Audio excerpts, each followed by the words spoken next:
सो good evening everyone. आशा है कि क्लास आप लोग को दिखाई दे रही होगी, कोई दिक्कत कोई समस्या नहीं होगी। और मैं खुद भी कुछ ज़्यादा ही परेशान हो गया हूँ, ये जितनी प्रॉब्लम होने लगी है अब। और आप में से बहुत सारे लोगों ने चूँकि लिंक मांगा है, तो लिंक भी मैं तुरंत भेज रहा हूँ, आप लोग उसको भी देख लीजिए। हिस्ट्री की क्लास को आगे बढ़ाते हैं हम लोग आज।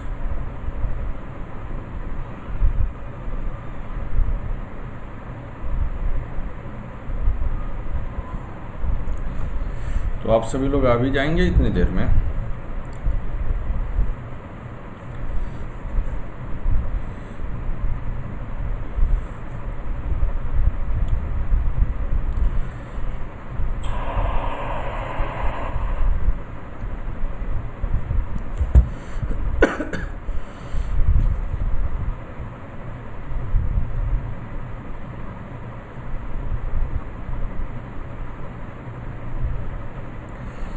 और मुझे इससे ज़्यादा क्या वेट करना चाहिए। स्वदेव गुड इवनिंग सपना, बिल्किस, प्रमोद, राज बहादुर। ओके, सो आप सभी लोग हैं, बहुत सारे लोग जो है आते रहेंगे, जुड़ते रहेंगे। पिछली क्लासेस में हम लोग सिंधु घाटी सभ्यता को लेकर के काफ़ी कुछ चर्चा कर रहे थे। एक लंबा गैप हो गया क्योंकि बीच में कुछ मेरी हेल्थ रीज़न रही और फिर जो है इकोनॉमी की क्लासेस रही हैं।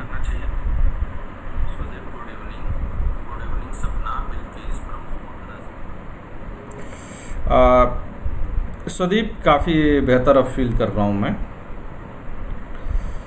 तो ये किसी को याद है पिछली बार हम लोग क्या चर्चा कर रहे थे? Good evening Renu.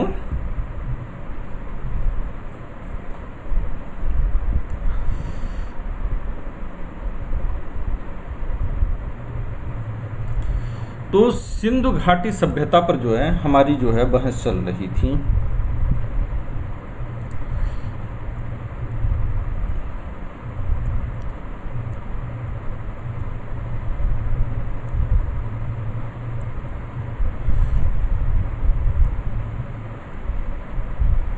Good evening Radhika, good evening Sangam. अच्छा है आप सभी लोग।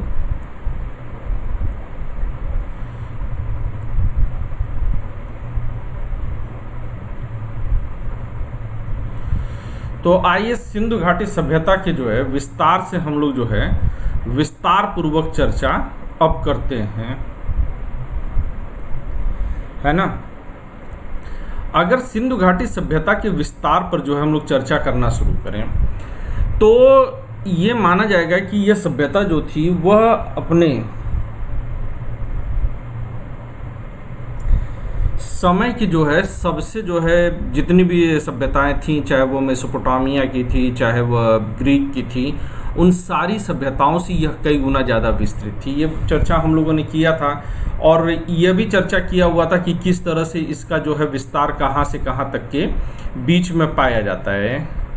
फिर हम लोगों ने जो है कुछ महत्वपूर्ण चीज़ें भी इस संदर्भ में देखी थी।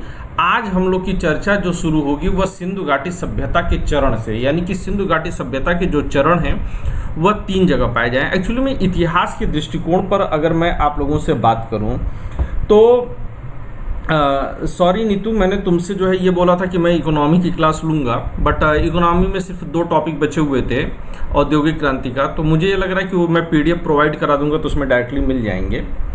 ये भी ज़रूरी है कि आप में से जिन लोग को औद्योगिक क्रांति वाले PDF नहीं मिले हैं वो कमेंट बॉक्स में आकर के जो है इसकी चर्चा करेंगे तो मैं उन लोग को प्रोवाइड करा दूंगा, ठीक है ना।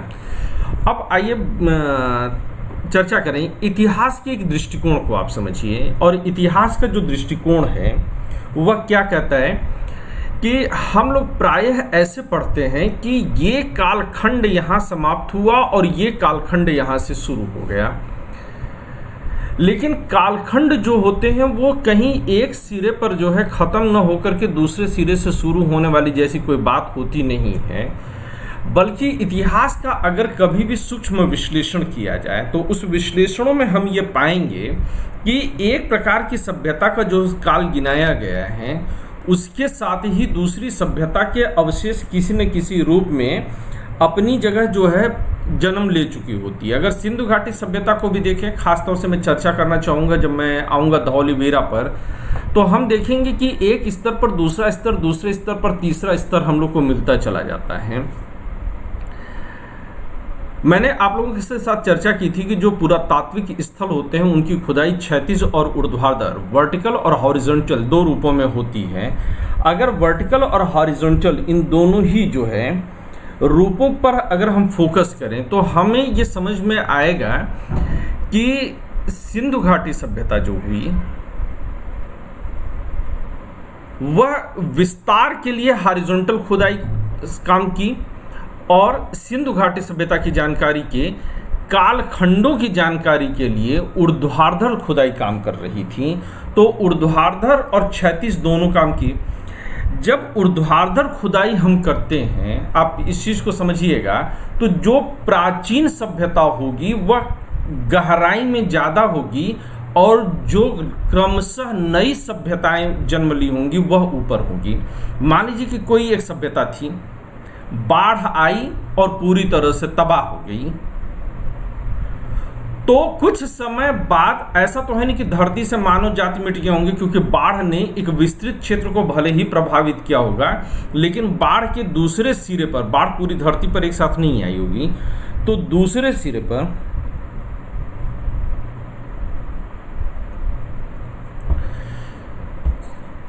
एक अन्य सभ्यता या कुछ लोग जो है जरूर बचे रहे होंगे। और इस तरह से वहां जहां जो दूसरी सभ्यता बच रही थी वहां के लोग अब मूल जगह पर आ जाएंगे और वहां पर वह जो है अपने जीवन को सेटल करने की कोशिश, उसको बसाने की कोशिश करेंगे। इससे फायदा क्या होता है, जब वह दूसरी सभ्यता को बसाने की कोशिश करते हैं तो पहली सभ्यता उस बाढ़ की मिट्टी वगैरह में जो है नीचे दबी पड़ी है अभी भी। कुछ अस्थि पंजर, कुछ उनके बर्तन, कुछ उनके खाने, कुछ उनकी झोपड़ियाँ, कुछ उनके मकान, और वह नीचे ढह करके दबे हुए हैं। भूकंप आ गया बहुत तेजी से, तो ऐसा नहीं कि उस पूरे स्थल को साफ कर दिया जाएगा, समतल करने की कोशिश की गई होगी। समय के साथ उन पर पेड़ पौधे भी उगे होंगे, तो वो पहली वाली सभ्यता नीचे बैठ जाएगी और दूसरी वाली सभ्यता उसके क्रम में ऊपर आ जाएगी।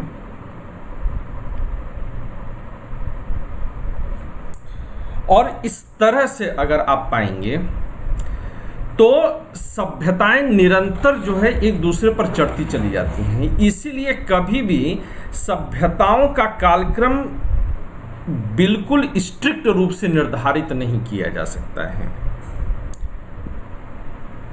थोड़ा बहुत डिफरेंस, डाइवर्जन बना ही रहेगा। यह अवश्यंभावी रूप से होता है। यही चीज सिंधु घाटी सभ्यता के चरण में दिखाई देती है। कई बार जब यह कहा जाता है कि सिंधु घाटी सभ्यता का चरण कहां से कहां तक मिलता है, तो बड़े रटे रटाए शब्दों में लोग उसको 2500 ईसा पूर्व से उठाते हैं और उसको जो है 1500 ईसा पूर्व वैदिक संस्कृति के ठीक पहले तक ले जाकर के समाप्त कर देते हैं। लेकिन ऐसा हुआ नहीं है। सभ्यताओं का क्रम थोड़ा बहुत अप डाउन के रूप में आगे पीछे पड़ा रहा है। और मैं कई बार चर्चा कर चुका हूं कि नए जो खोज हुए हैं उसमें सिंधु घाटी सभ्यता के चरण 8000 ईसा पूर्व तक जाते हैं। नई खोजों का इंतजार कीजिए, पता नहीं वह कितना पीछे और कितना आगे आ सकते हैं। लेकिन फिर भी अब तक जो इतिहास और खास तौर से जो यूपीएससी का एक सीमित दायरा है, उस दायरे तक रह करके समझने की कोशिश करें तो सिंधु घाटी सभ्यता के 3 चरणों की चर्चा होती है। हालांकि अगर धौलीवीरा पहुंच जाएंगे आप तो वहां पर 5 चरण हो जाएंगे आपके, ठीक है ना। तो 3 चरण जो है सिंधु घाटी सभ्यता के दिखाई देते हैं। एक को बोलते हैं प्रारंभिक हड़प्पाई सभ्यता, दूसरे को बोलते हैं परिपक्व हड़प्पाई सभ्यता और तीसरे को बोलते हैं उत्तर हड़प्पाई सभ्यता। अच्छा, ये सिर्फ कालक्रम का डिवीजन जो है हम लोग पढ़ते हैं, पर अगर ईमानदारी से कहूँ कुछ शोध पत्रों की आप स्वीकार करिए तो सिर्फ कालक्रम में ही नहीं है, स्थानों के हिसाब से भी जब इनको हम डिवाइड करते हैं तो जो हड़प्पा और मोहनजोदाड़ो के आसपास की सभ्यता है वह कहीं ज़्यादा परिपक्व सभ्यता है।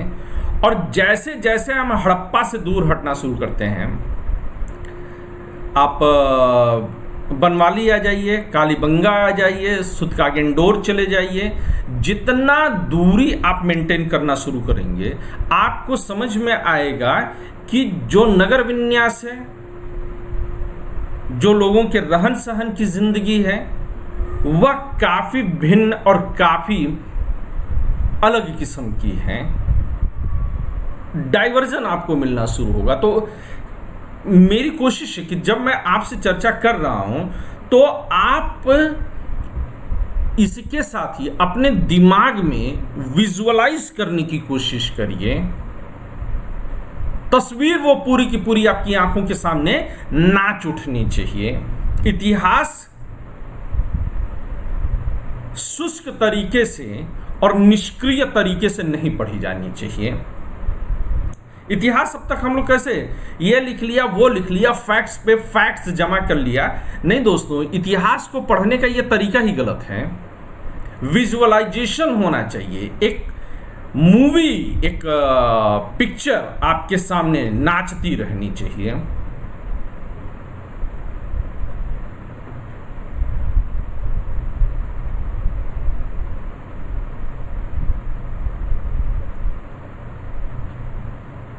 स्वदीप जो लिख रहे हैं वो 1000 BC है या 10,000 BC आप लिखना चाह रहे हैं? आप क्या लिखना चाह रहे हैं?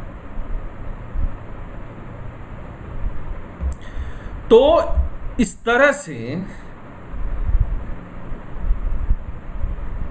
हम अगर देखने की कोशिश करेंगे तो जितना केंद्र में गठित होगा उतना परिपक्वता बढ़ेगी, और जितना केंद्र से दूरी बढ़ेगी उतनी परिपक्वता घटेगी। लेकिन कालक्रम के हिसाब से सिंधु घाटी सभ्यता को बांटे, हम स्थान के हिसाब से नहीं, देशीय हम विभाजन न करके हम कालक्रम का विभाजन करें तो सिंधु घाटी सभ्यता के 3 चरण मिलते हैं। प्रारंभिक हड़प्पाई सभ्यता वह 3300 ईसा पूर्व से लेकर के 2600 ईसा पूर्व तक मानी जाती है। एक चीज और मैं यहां पर आप लोग को बोलूं, वो बहुत अच्छे से समझिएगा कि यह जो 3 चरण का समय कालक्रम दिया गया है और जो ज्यादातर कार्यक्रम वो 2500 ईसा पूर्व वाला आप लोग पढ़ते हैं, वह जो कार्बन डेटिंग क्या होता है? कार्बन 14 जो उसका एक संभारिक होता है, उसके आधार पर जो है जब हम कालक्रम की गणना करते हैं तब वह जो है 2500 ईसा पूर्व जाता है। लेकिन क्या कार्बन 14 या कार्बन डेटिंग जो हम लोग कहते हैं, क्या वह सबसे सटीक है? इसको लेकर के इतिहासकारों का एक मत नहीं है। लेकिन यहां पर जो आपके सामने है 3 चरण का 3300 ईसा पूर्व से लेकर के 2600 ईसा पूर्व तक, 2600 से लेकर के 1900 तक का जो परिपक्व यानी कि बहुत मैच्योर पीरियड है, और फिर उत्तर हड़प्पाई सभ्यता जो 1900 ईसा पूर्व से लेकर के 1300 ईसा पूर्व तक है, यह कार्बन डेटिंग वाला ही है। और यह आपके यूपीएससी के पैटर्न के हिसाब से ज्यादा सटीक भी है। तो क्यों इधर उधर टहलना?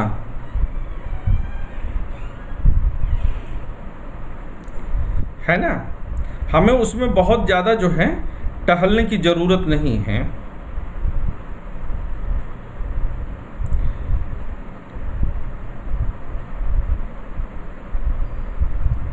अच्छा, अब निचले क्रम तक आ रहा है, ठीक है, उसको मैं ले लेता हूं। स्वदीप चिंता करने की बात नहीं। तो प्रारंभिक हड़प्पाई सभ्यता 3300 ईसा पूर्व से 2600, परिपक्व हड़प्पाई सभ्यता 2600 ईसा पूर्व से 1900 ईसा पूर्व तक, और उत्तर हड़प्पाई सभ्यता 1900 ईसा पूर्व से 1300 ईसा पूर्व तक दी गई है। अगर प्रारंभिक हड़प्पाई चरण को अगर हम कहें तो यह हाकरा चरण से संबंधित है। हाकरा जो है यह नदी है जो घग्गर के साथ में लगती है, तो घग्गर हाकरा नदी घाटी में चिन्हित की गई है। हड़प्पाई लिपि का प्रथम उदाहरण अगर हमें मिलता है तो इसी काल में मिलता है जब 3300 ईसा पूर्व के करीब मिला है। हालांकि वह लिपि क्या है, उसके कुछ अक्षर अब दावा किया जा रहा है कि पढ़े जा सकते हैं।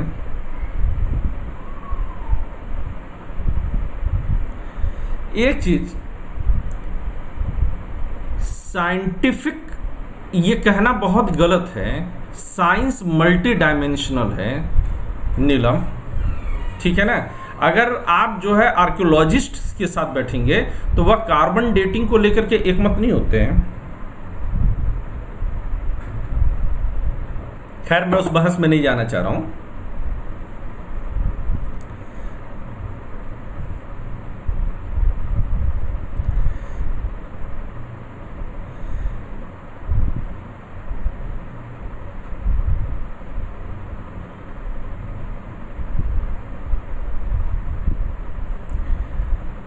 अब अगर हम बात करें तो हड़प्पाई लिपि का जो प्रथम उदाहरण है, वो लिपि मैं चर्चा कर रहा था, तो अब तक ये माना जा रहा है कि जितने रिसोर्सेज आप लोग पढ़ते हो उन रिसोर्सेज में ये कहा जाता है कि हड़प्पाई लिपि को बिल्कुल नहीं पढ़ा जा सका है।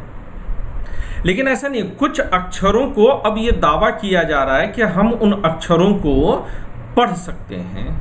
तो कुछ कुछ जो है क्रैक करने में जो है हमको सुविधा मिली है, और इसके आधार पर अगर लिपियों के आधार पर अगर जो अब तक क्रैक किया गया अगर वो आगे जाकर के भी मिल जाता है तो समझ लीजिएगा, खास तौर से सपना, भाषा का इतिहास पूरी तरह से बदल जाएगा। गुड मॉर्निंग निम्मी बेटा, गुड मॉर्निंग ही होना चाहिए ना।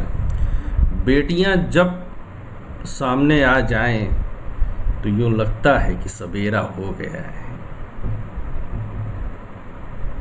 मिटाने की जरूरत नहीं थी निम्मी, अच्छा था। इस चरण की विशेषता अगर हम जो है प्रारंभिक उसकी करते हैं तो इसकी विशेषता था कि एक केंद्रीय इकाई का होना और बढ़ते हुए नगरीय गुण थे। व्यापार विकसित था, खेती के साक्ष्य मिलते हैं। उस समय मटर, तिल, खजूर, रुई आदि की खेती होती थी। और रुई शब्द से आप इस चीज को भी समझते हैं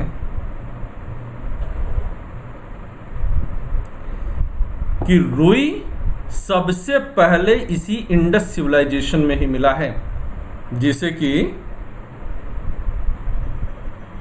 वो ग्रीक वगैरह वाले, यूनान वाले सिंडन शब्द का प्रयोग करते हैं। तो यहां पर याद रखिएगा कि प्रारंभिक हड़प्पाई चरण में ही व्यापार विकसित हो चुका है। लेकिन मैं इस चीज को और भी टोकूं, क्या प्रारंभिक चरण में ही समुद्री मार्ग से व्यापार मिला है? इसके कोई साक्ष्य नहीं मिलते हैं।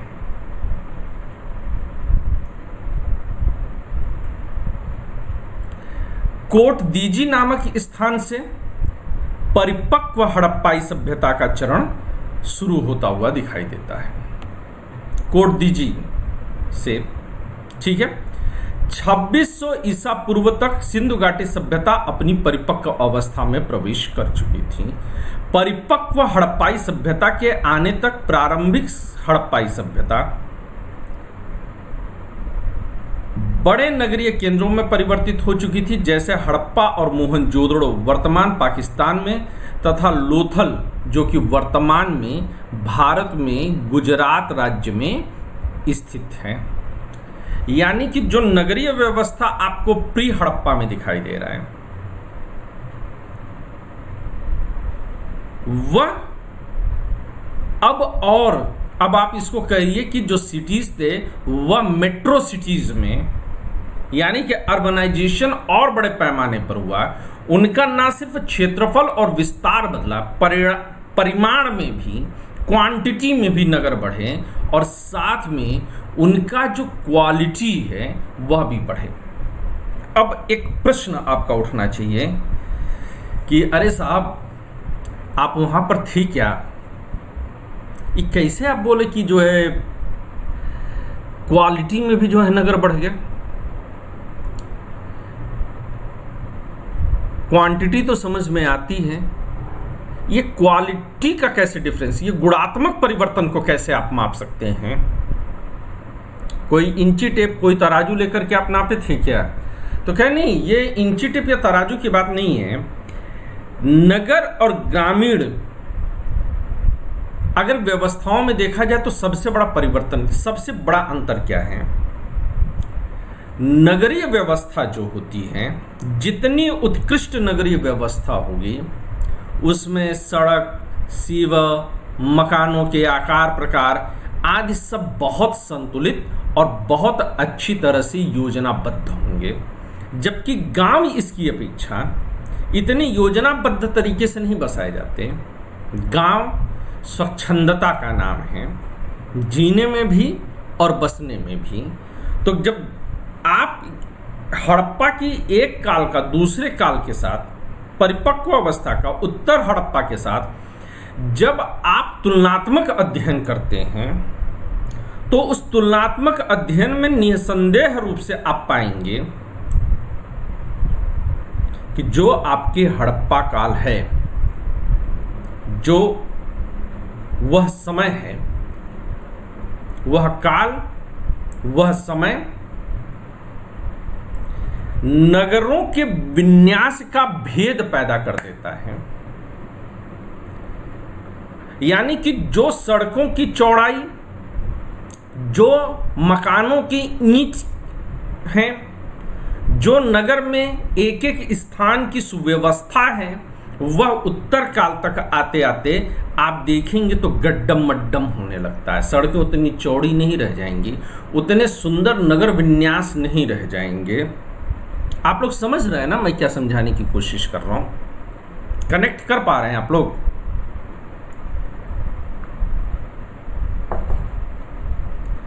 तो वह नगरीय व्यवस्था वह अब गड़बड़ानी शुरू हो जाती है।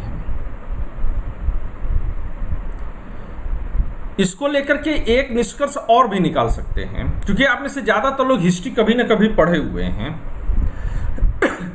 तो आपका एक प्रश्न होना चाहिए, या आपके मन में एक प्रश्न गूंजा होगा कि सिंधु घाटी सभ्यता कैसे समाप्त हुई होगी? ऐसा हुआ होगा कि अचानक से कोरोना फैला होगा और सबको लील गया होगा, कोई महामारी आई होगी और सबको लील ली गई होगी, आग लग गया होगा, आर्य घोड़े से आए होंगे तबड़क तबड़क तबड़क तबड़क करते हुए। नहीं, ऐसा तो बहुत सारे जो है थ्योरीज हैं। तो फिर हुआ क्या होगा? तो कहे कि अगर इनमें से कुछ नहीं हो रहा है,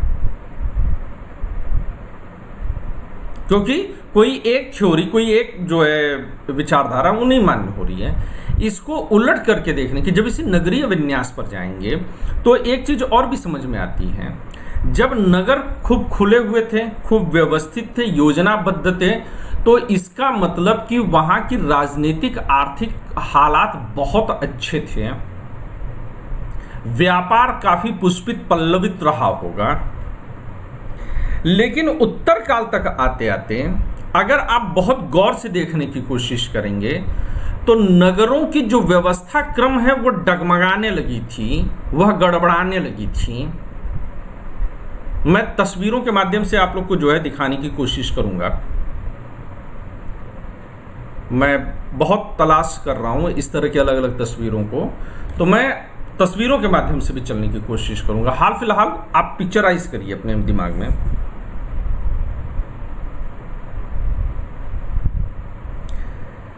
जैसे शुभम जी हैं, वो कह रहे हैं कि सुनामी आ गई, तो सुनामी ऐसे अचानक से सब कुछ खत्म होना चाहिए था, लेकिन ये समझ में आना चाहिए कि क्यों उत्तर काल तक आते आते नगरीय व्यवस्था डगमगाई है, वह नगर विन्यास कमजोर पड़ा है। उसके कमजोर पड़ने का मतलब यह है कि काफी लंबे समय से सिंधु घाटी सभ्यता में गिरावट का दौर जारी रहा होगा, और फिर कोई एक धक्का,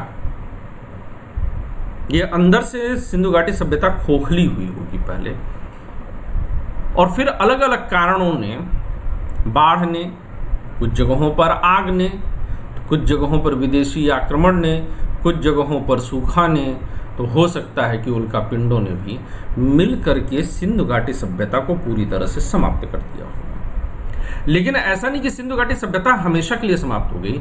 सिंधु घाटी सभ्यता की जो योजनाएं थी, जो एक केंद्रीकृत योजना थी, वह धीरे धीरे समाप्त हुई होगी और वह अन्य सभ्यताओं के साथ मिलकर के अपना रंग रूप कलेवर बदल ली होगी। ये सर्वमान्य, आप खुद सोच करके देखिए। इतिहासकार बहुत होना जरूरी नहीं है, लेकिन जिस परंपरा को, जिस लाइन को मैं समझाने की कोशिश कर रहा हूं, वह आपको लगेगा कि मैं ज्यादा उचित बात कर रहा हूं आपके साथ।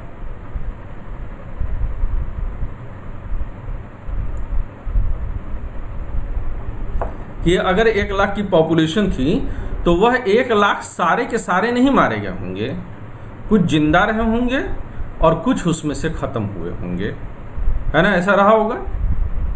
आप लोग अपनी सेटिंग्स में जा करके क्वालिटी को जो है 480 पर कर लीजिएगा।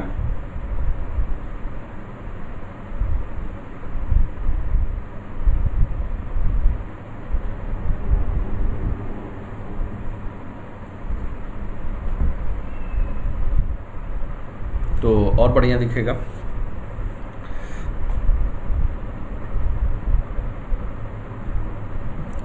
मैं उन मतभेदों से आगे बढ़ने की कोशिश कर रहा हूं। अब सिंधु घाटी सभ्यता का, जैसे कि लोग अलग अलग बोलते हैं, तो जितने भी सिद्धांत है, चाहे सुनामी का हो, चाहे आर्यों के आक्रमण का हो, या कोई भी हो, उसमें आप एक झटके में खत्म कर दे रहे हैं।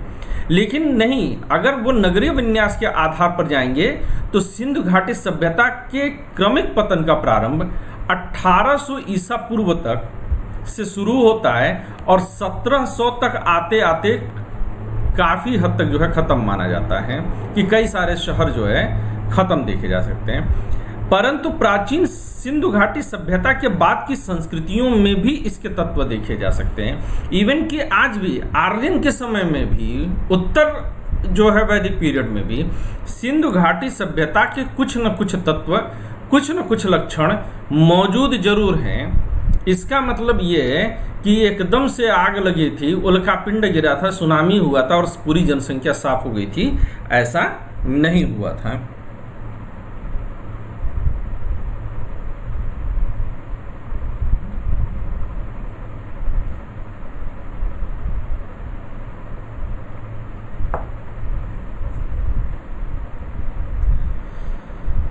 और कुछ पुरातात्विक आंकड़ों के अनुसार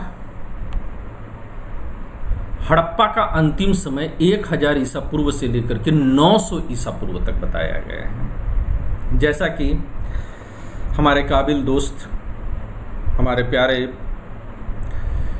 सहयोगी और छात्र स्वदीप जी अभी कह रहे थे कि 2019 में गुजरात के कुछ अन्वेषणों ने ये बताया था कि सिंधु घाटी सभ्यता का काल 1000 ईसा पूर्व तक आ गया था।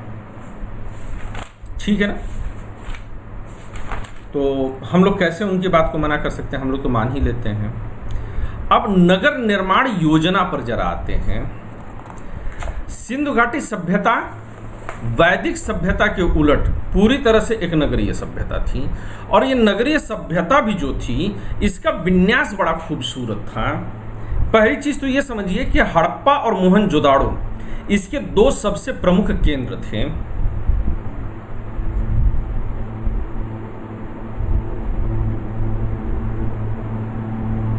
हाँ बिल्कुल स्वदीप।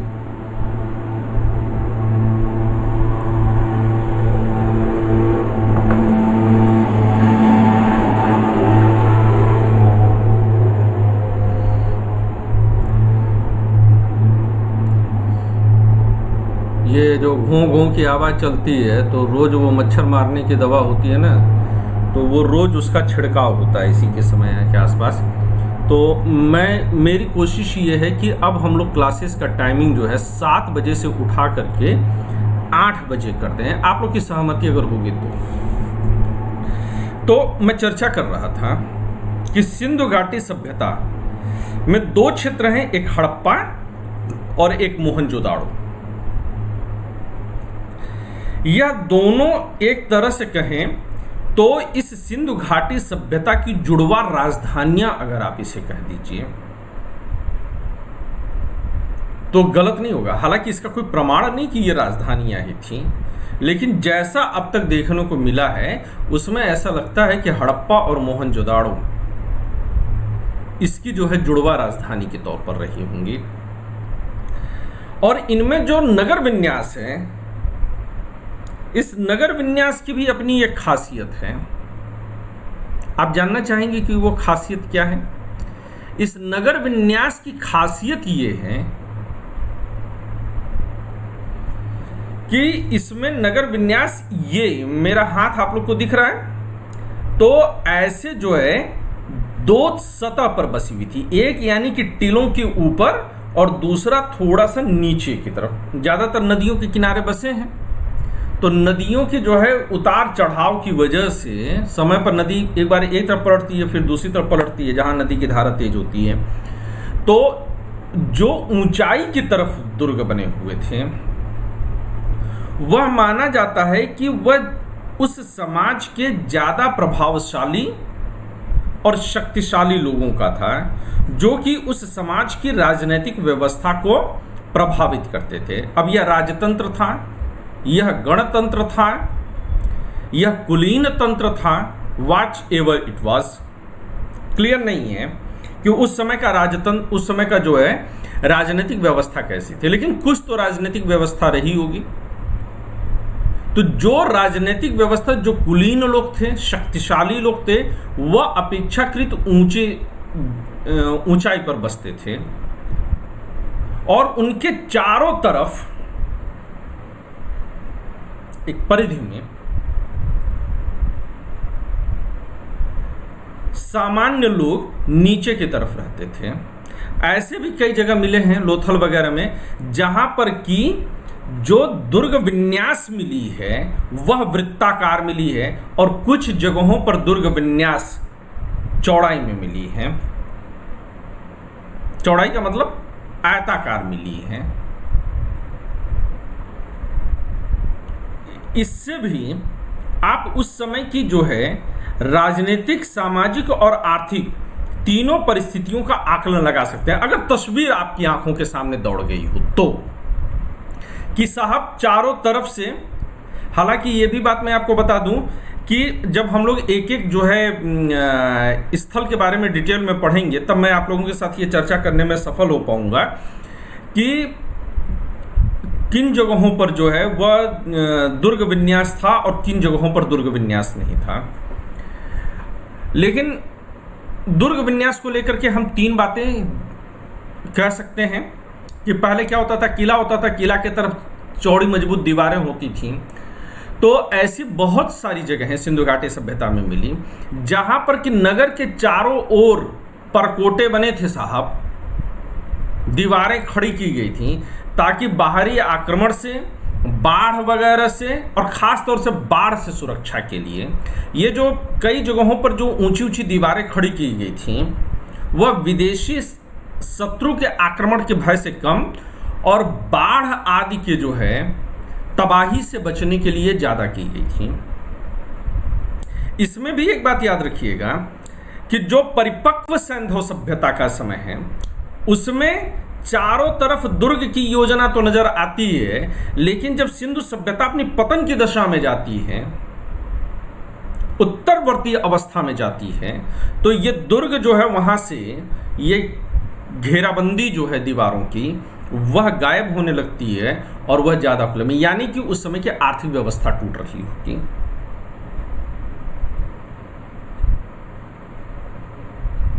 नहीं नीलम, इस तरह से नहीं, ऐसे अपवाद नहीं मिला था, ये गड़बड़ बात कर रही हैं आप। कहां से ये सब पढ़ती हैं आप लोग? आप पिक्चराइजेशन में आइए, तस्वीर चलनी चाहिए आंखों के सामने। प्रत्येक नगर में दुर्ग के बाहर एक उससे भी निम्न स्तर का शहर हुआ करता था और कुछ लोग दुर्ग के बाहर भी हुआ करते थे, यानी कि ये तीसरा स्टेज मिल गया जहां ईंटों के मकानों में सामान्य लोग रहा करते थे। यानी कि आर्थिक तौर पर ये जो दुर्ग विन्यास था वह 3 चरणों में बटा हुआ था। इन नगर भवनों की एक विशेषता यह थी कि यह जाल की तरह विन्यस्त थे। विन्यस्त शब्द का मतलब है कि जाल की तरह बिछे हुए थे। विन्यास का होना, विन्यास मतलब रचना होना।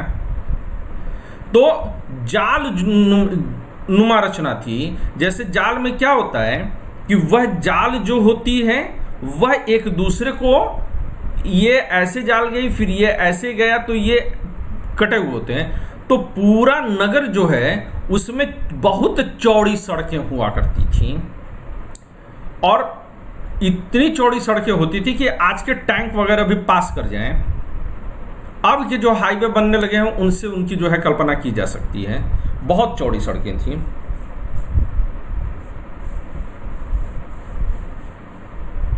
नहीं, अगर आपने ऐसे पढ़ा हुआ नीलम तो गलत पढ़ा हुआ। सोर्स बताइए कहां से पढ़ा है।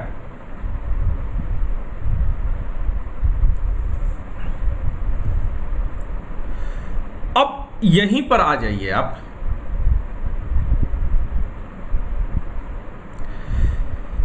कि जो सड़कें थीं वो बहुत चौड़ी थीं। सड़कें चौड़ी इतनी क्यों रही होंगी?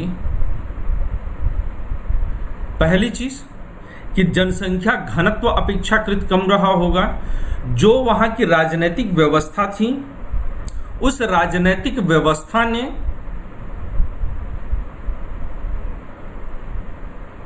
नगर विन्यास पर पूरी तरह से एक प्राधिकार के तौर पर काम किया होगा। तीसरी चीज, व्यापार की सुविधाओं के लिए सामान को नगर के बाहर ले जाना और नगर के किसी भी छोर तक पहुंचाने के लिए चौड़ी सड़कों की आवश्यकता रही होगी। यानी कि सामाजिक, जब आप इसके 3 अलग अलग स्तर देखते हैं तो वह सामाजिक और आर्थिक दृष्टिकोण बताता है। नगरों, सड़कों का चौड़ा होना और समकोण पर एक दूसरे को काट देना, यह इस चीज को साबित करता है। जैसे आज अगर आप चंडीगढ़ गए हो कभी, तो चंडीगढ़ में ऑलमोस्ट जितना भी आपको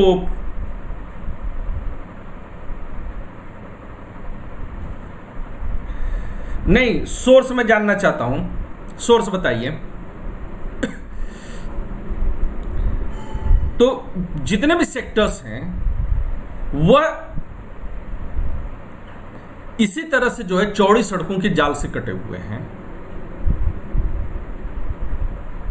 तो सड़कों का जो विन्यास है वो वहां की राजनीतिक और आर्थिक प्रणाली को ज्यादा स्पष्ट कर देता है। और इस तरह से समकोण पर काटी गई जो सड़कें थी वह नगर को अनेक आयताकार खंडों में विभक्त कर देती थी। यह तस्वीर देखिए, यह तस्वीर दूरी से ली गई है। यह साइट है हड़प्पा.com और मुझे जो है निस्संदेह इसको क्रेडिट देना चाहिए। तो आप 2-3 चीजें यहां पर देख लीजिए। पहली चीजें, यह पकाई हुई ईंटें हैं जो जला करके पकाई जाती थीं। जैसे आज ईंट के भट्टों में आग में पकाई जाती है ना, ये वैसे, लेकिन तब भट्ठे नुमा संरचना नहीं हुआ करती थी। और दूसरी, आप अपेक्षाकृत सड़कों की जो चौड़ाई देख रहे हैं, इससे आप अंदाजा लगा लीजिए कि जब ये एक छोटी सी तस्वीर में आपको इतना दिख रहा है, तो जब ये पूरा एक शहर में आप इसको देखेंगे तो इसकी चौड़ाई का अनुपात क्या हो सकता है। मकानों में एक खास बात आप और यहीं से महसूस कीजिएगा।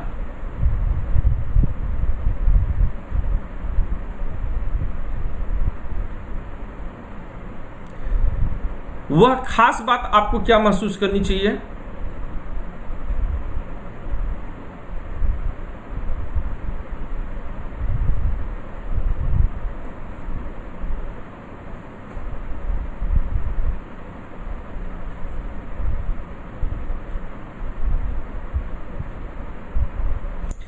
कि मकानों का जो बनावट है वह बड़ा महत्वपूर्ण है।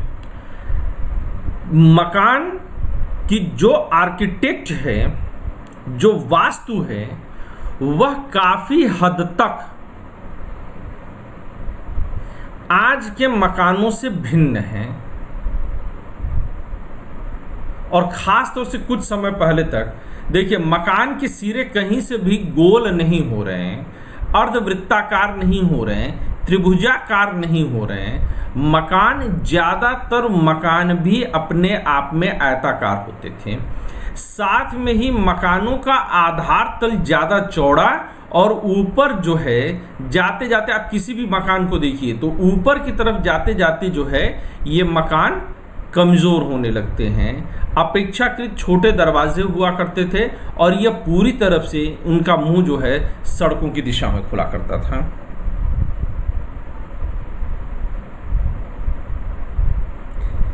क्या पॉसिबिलिटी के बारे में पूछ रहे हैं स्वदीप? स्वदीप, पॉसिबिलिटी के बारे में बताइए।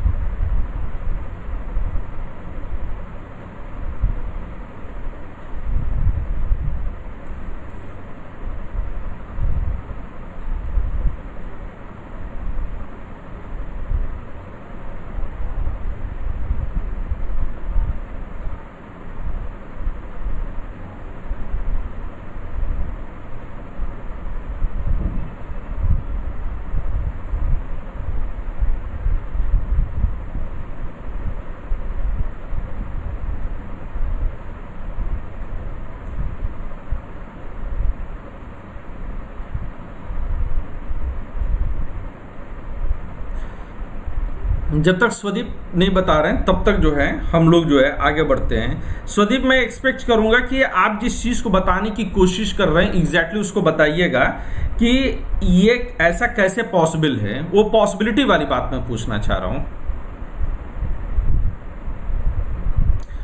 और ये जो सड़कों का समकोण पर काटना और सेक्टर्स में डिवीजन की बात है, यह बात जो है सिंधु सभ्यता की सभी बस्तियों पर लागू होती थी, सभी स्तरों पर लागू होती थी, चाहे वे छोटी हों या बड़ी हों।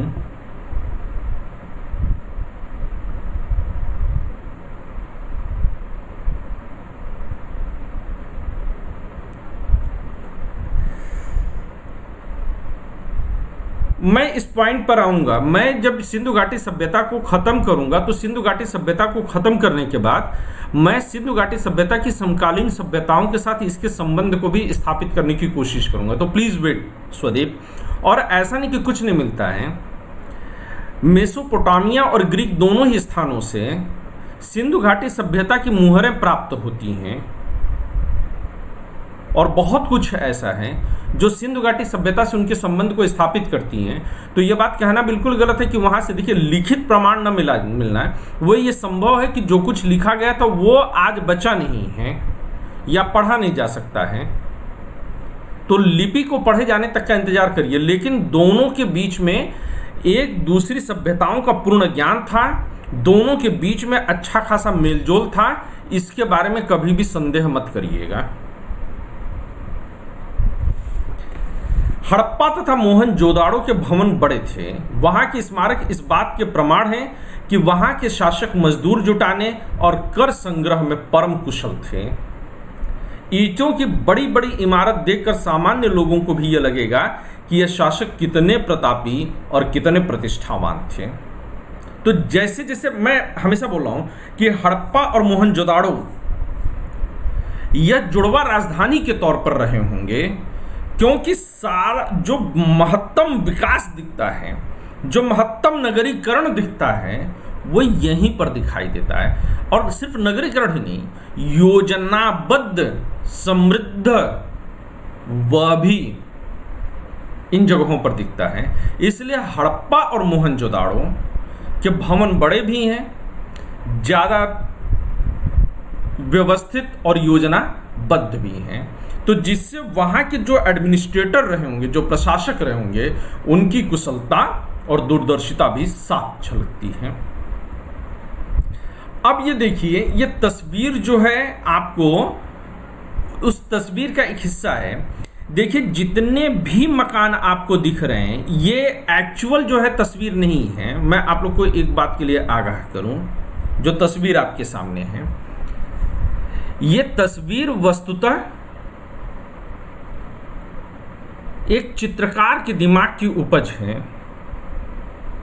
जो इतिहासकारों के साथ, पुरातत्वविदों के साथ मिलकर के बनाया गया है, एक्चुअल नहीं है। अब अगर इसको आप बहुत गौर से समझने की कोशिश करिए तो आप देखेंगे कि यह जो हिस्सा है यह एक गेट की तरह आपको दिखाई दे रहा है ना। और इसके ये लगा हुआ आपको जो है पूरा जो है दुर्ग दिखाई दे रहा है। दुर्ग में इधर के हिस्से जो है ज्यादा ऊंचाई पर बने हुए प्रतीत होंगे, जबकि इधर के जो है अपेक्षाकृत नीचाई के बने हुए हैं। इधर के लोगों का जो जीवन स्तर है वह सामान्य जीवन स्तर है, लेकिन फिर भी सामान्य लोगों के भी घरों का विन्यास अच्छा है और यह जल निकासी की एक परंपरा है। और सारे मकान देखिए तो इनकी ऊंचाई चौड़ाई लगभग एक जैसी बनती हुई मिलेगी। तो यह खासियत थी सिंधु घाटी सभ्यता की। हाँ प्रभांशु, एकदम होती है, दी जाती है, सारी पीडीएफ दे रहे हैं हम।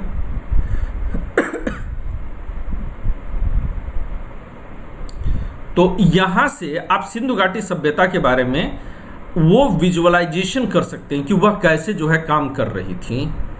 और देखिए तो आपको इसे देख करके काफी हद तक जयपुर का सेंट्रल एरिया, जिसे कि पिंक सिटी कहते हैं, या फिर आपको चंडीगढ़ की याद आ जाएगी।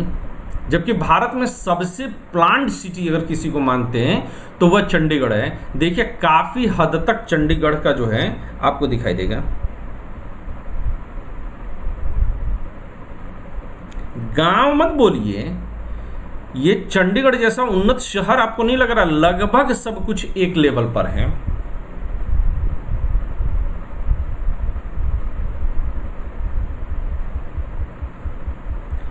और अगर मोहनजोदाड़ो के सबसे प्रसिद्ध स्थल पर जाएं इस सभ्यता के, तो उसका सबसे प्रसिद्ध स्थल वह सार्वजनिक स्नानागार है, जिसका जलाशय दुर्ग के टीले में है। यह ईंटों के स्थापत्य का एक बड़ा सुंदर उदाहरण है। यह 11.88 मीटर लंबा, 7.01 मीटर चौड़ा और 2.43 मीटर गहरा है। 1172 इसका जो है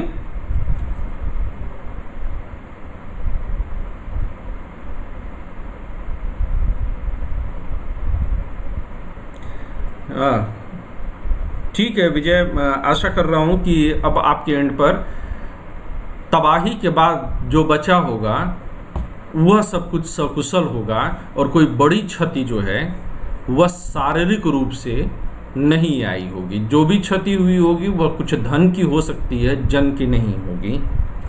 ठीक है। दोनों सिरों पर तल तक जाने के लिए सीढ़ियां लगी हैं और बगल में कपड़े बदलने के कमरे हैं, खास तौर से औरतों के कपड़े बदलने के कमरे हैं। जिस तरह से वो जालीनुमा संरचना बनाई गई उसको देख करके लगता है कि यहाँ पर लोग जो है आकर के कपड़े जो है बदलते रहे होंगे। दोनों सिरों पर जो तल तक जाने की सीढ़ियां लगी हैं वह उत्तर दिशा से उतरने के लिए और दक्षिण दिशा से चढ़ने के लिए बनी हैं। नहीं, ऐसा नहीं है। उत्तर और दक्षिण दिशा में जो है सीढ़ियां चढ़ने और उतरने दोनों काम के लिए बनी हुई हैं। ठीक है ना? ऐसा नहीं कि एक उतरने के लिए और एक, जो सीढ़ी से लोग नीचे उतरेंगे उसी से ऊपर भी जा सकते हैं। ठीक है, तो याद रखिएगा कि सीढ़ियां हैं, बगल में कपड़ा बदलने का कमरा है। स्नानागार का फर्श पकी ईंटों का बना है। पास के कमरे में एक बड़ा सा कुआं है। स्नानागार का जो फर्श है वह भी पकी ईंटों का बना है। आपके गांव में शायद ही कोई ऐसा तालाब वगैरह होगा जिसका कि बेस भी पक्का होगा। और पास के कमरे में एक बड़ा सा कुआं भी है, और उस कुएं से पानी निकाल करके इस स्नानागार में डाला जाता था, यानी कि पानी एकदम फ्रेश मिलना था। और इस हौज के जो हौज मतलब बाथटब है, उसके एक कोने में वो जो स्नानागार है, उसके एक कोने में, स्नानागार का मतलब स्विमिंग पूल आप कह लीजिए, या बहुत बड़ा सा बाथटब, एक ठो खूब बड़ा बाथटब रहा, और उसमें जो है बगल में जो है औरत बच्चा लोगों के लिए कपड़ा बदलने का जगह हुआ करता था, और औरतें भी उस समय तक सार्वजनिक कार्यों में भागीदारी करती थीं। और साथ में कमरे के पास एक बड़ा सा कुआं भी था, जिसमें से रोज जो है पानी निकाल करके उस हौज में डाला जाता था। और लोगों के नहा लेने के बाद जब पानी सतह पर बैठता था, गंदा होता था, तो एक आउटलेट भी बना हुआ था, जिससे कि वह गंदा पानी बह करके नाले में चला जाता था। ऐसा माना जाता है, कोई वो नहीं है, क्योंकि बहुत बड़ा स्नानागार है तो मतलब बड़ी संख्या में लोग नहाते थे, तो ये माना जाता है कि ये धर्म संबंधी जो अनुष्ठान होते थे या सामूहिक अवसरों पर ही इस स्नानागार का प्रयोग होता रहा होगा।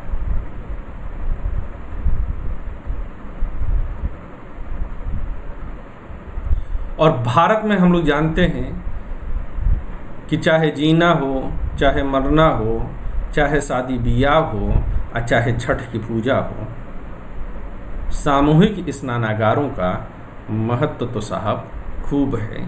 यानी कि आपको बताऊं कि उत्तर प्रदेश में, पूर्वांचल में, चूँकि आप लोग अलग अलग स्टेट से हैं, मुझे नहीं पता कि आप लोग के यहाँ क्या नियम कानून होते हैं, लेकिन वहाँ पर क्या होता है कि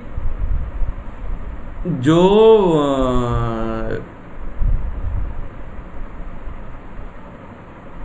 शादी के पहले जो दुल्हा होता है, उस दुल्हा को जो है तालाब पर लेकर के जाते हैं, पूजा वूजा करवाते हैं, और उस पूजा पाठ के बाद विशेष रूप से अगर मैं कहूँ तो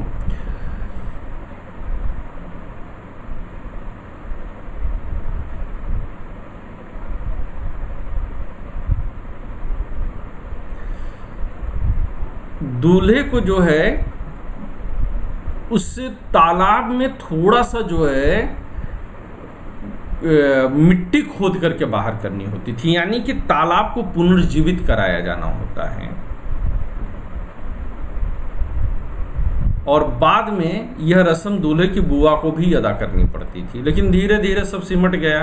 तालाब नहीं, कुआं नहीं, तो हैंडपंप पे काम चलता था। अब हैंडपंप की जगह घर में लगा हुआ नल की टोटी से ही काम चल जाता है।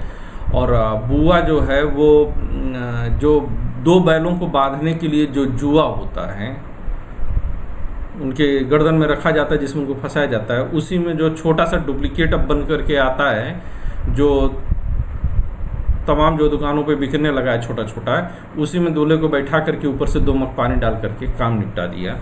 लेकिन भारत में तालाबों का या सार्वजनिक जलाशयों का हमेशा से महत्व रहा है, और यह महत्व हमको सिंधु घाटी सभ्यता में भी दिखाई देता है।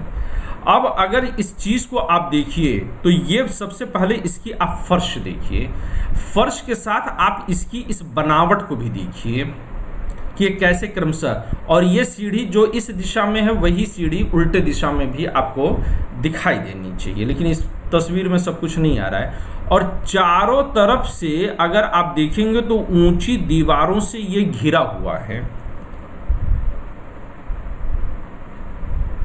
तो इन ऊंची दीवारों से घिरे होने का क्या मतलब है कि यह एक दुर्ग के अंदर का हुआ करता था। और इधर अगर आप जाएंगे तो इस साइड में जो है आपको कपड़े बदलने की जगह इधर एक जो है रूम साइड में, और यहाँ पर जो है एक कुआं बना होता था, और दूसरी साइड से जो है इसके दक्षिण साइड से वह आउटलेट मिलता था जिससे पानी बह करके बाहर जाना होता था। तो ये स्नानागार इनकी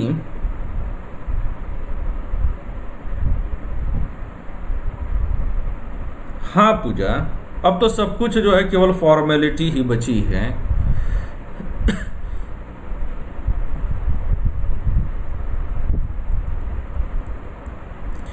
अच्छा, एक चीज़ और भी कहूँ, कल शाम की क्लास जो है वो मेरी विशेष इच्छा है कि मैं एक अनाउंसमेंट के साथ ही जो है स्नानागार पूरा हो गया है, अन्नागार पर आना है तो मैं आगे बढ़ूंगा। पर मेरी एक विशेष इच्छा है कि आप लोगों ने न्यूज़ चैनल्स में देखा होगा कि दक्षिणी दिल्ली में एक स्कूल के कुछ बच्चे और लड़कियां जो है इंस्टाग्राम पर एक ग्रुप बनाते हैं, और ग्रुप बनाने के बाद वह उसमें जो है एडल्ट मूवीज़ और पिक्स वगैरह जो है शेयर करते हैं, और बाद में जो है वो लड़के जो है लड़कियों को थ्रीट करना शुरू कर देते हैं। इवन कि जब लड़कियों ने इसके खिलाफ आवाज़ उठानी शुरू की या उन्होंने जो है इसको बाहर बात करनी शुरू की, तो उन लोगों ने एक अलग ग्रुप बना करके किसी लड़की का जो है गैंगरेप करने की बात कही है। मैं एक कल क्लास लेना चाहता हूं, और वह जो है बाल यौन अपराध और अल्पवयस्क जो हैं या माइनर्स जो हैं, और उनका सोशल मीडिया के साथ क्या रिलेशन है, सोशल मीडिया कैसे उनको प्रभावित कर रही है।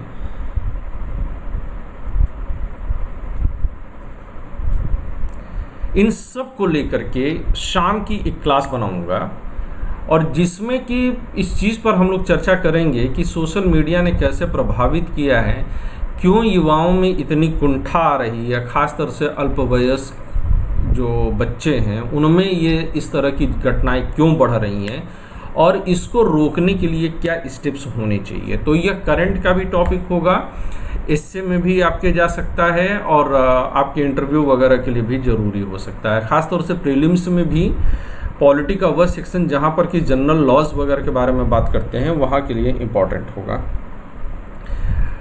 तो आशा करूँगा कि काफ़ी इंटरेक्टिव सेशन कल का होना चाहिए, तमाम और बहुत खुलकर के बात करूँगा, क्योंकि हमारी सोसाइटी में सेक्स एक टैबू के भांति देखा जाता है, और मुझे लगता है कि उसकी वजह से ज़्यादा समस्याएं हो जाती हैं। तो will try to make this class very inclusive and interactive, और आप लोग अगर अच्छी संख्या में होते हैं तो अट्रैक्टिव भी हो जाएगा चर्चा वगैरह के।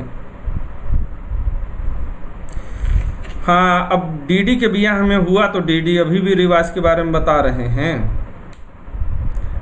सपना में नहीं हुआ होगा तो सपना नहीं बता रही हैं। जिसके ऊपर जैसी गुजरी होगी तो जानते होंगे। अब आइए, तो कल की क्लास के लिए आप लोग तैयार रहिएगा, और क्लास 7 बजे सही है, थोड़ा सा जो डिस्टरबेंस होती है या 8 बजे आप लोग के ऊपर निर्भर करता है, जैसा आप लोग बोलिएगा। तो टाइम आप लोग डिसाइड कर दीजिएगा, तो उस हिसाब से कर लेंगे। अब आइए, मोहनजोदड़ो की सबसे बड़ी संरचना, या मोहनजोदाड़ो की जो सबसे बड़ी संरचना है वह उसका एक अन्नागार है, अनाज रखने का कोठार है, जो कि 45.71 मीटर लंबा और 15.23 मीटर चौड़ा है।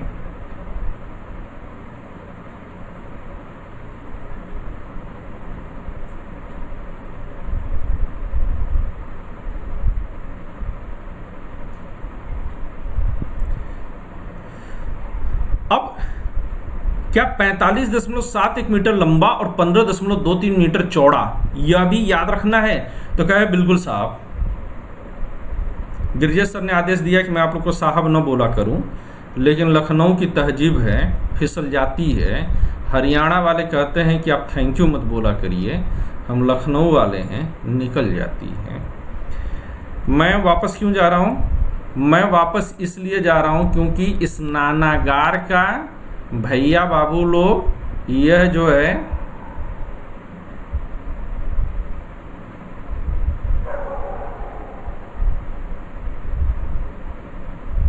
लंबाई गहराई चौड़ाई है, याद रखिएगा, जरूरी है। और इसके बाद यह जो आकार है यहाँ पर भी ये भी एग्जामिनेशन के लिहाज से ज़रूरी है, इसको भी साहब याद रखिएगा, ठीक है ना।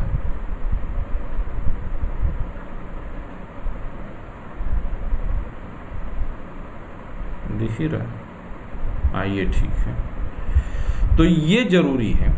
लेकिन जहां मोहनजोदाड़ो में अनाज का वह कोठार मिला है तो वह बहुत बड़ी कोठरी जैसी है, लेकिन हड़प्पा में उनकी ऊंचाई चौड़ाई कुछ कम तो जरूर है, लेकिन ऐसे 6 कोठार मिले हैं जो ईंटों के चबूतरे पर 2 पातों में खड़े हैं, और हर एक कोठार, यानी कि यहाँ पर कोठार नहीं, कोठारों की पूरी एक श्रृंखला मिलती है, ठीक है ना। हड़प्पा के दुर्ग में 6 कोठार मिले हैं जो ईंटों के चबूतरों पर 2 पातों में खड़े हैं। हर एक कोठार 15.23 मीटर लंबा और 6.09 मीटर चौड़ा है, यानी कि इनकी जो लंबाई चौड़ाई है वह मोहनजोदाड़ो वालों की लगभग 1/3 है मोटे तौर पर, लेकिन संख्या में ये 6-6 के कतार में हैं और नदी के किनारे से कुछ 1 मीटर की दूरी पर मिले हैं।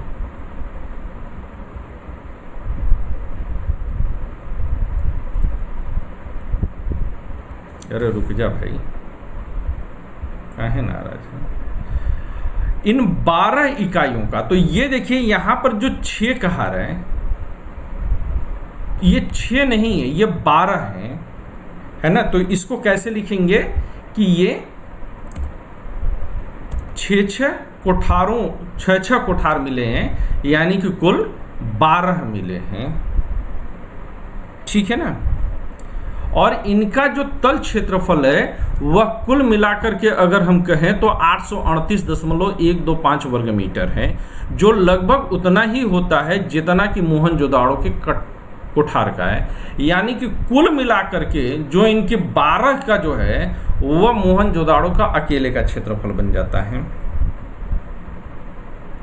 अब ये देखिए, ये श्रृंखला है 1 2 3 4 5 6, 1 2 3 4 5 6। आप कहेंगे तो बहुत छोटा छोटा है, लेकिन अब सोचिए ना कि बहुत बड़े तस्वीर को एक जगह समेट दिया गया है, ठीक है ना।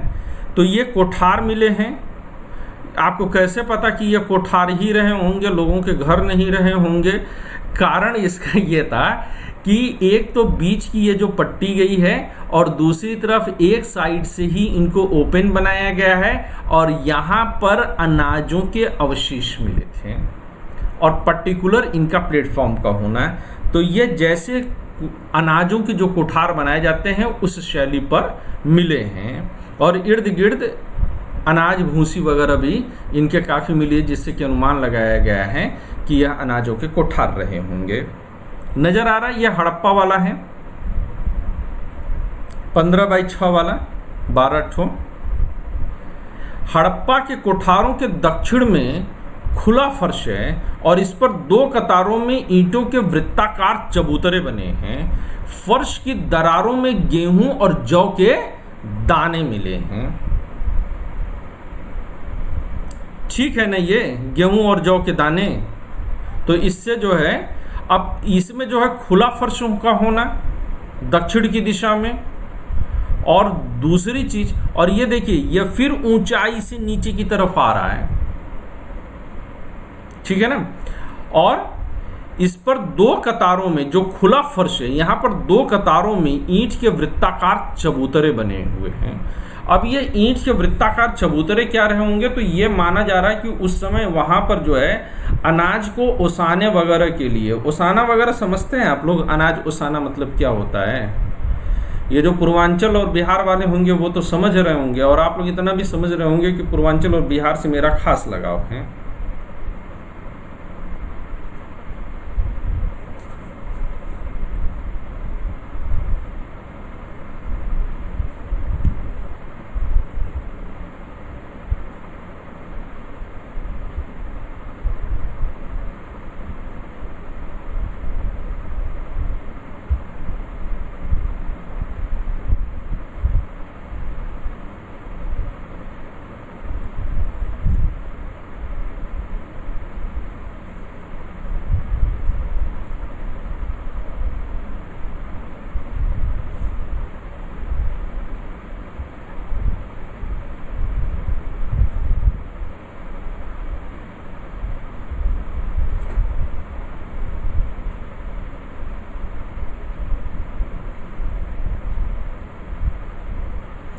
ठीक है, तो कुछ देर के लिए बफरिंग हो गई थी, बट अब वो सही है।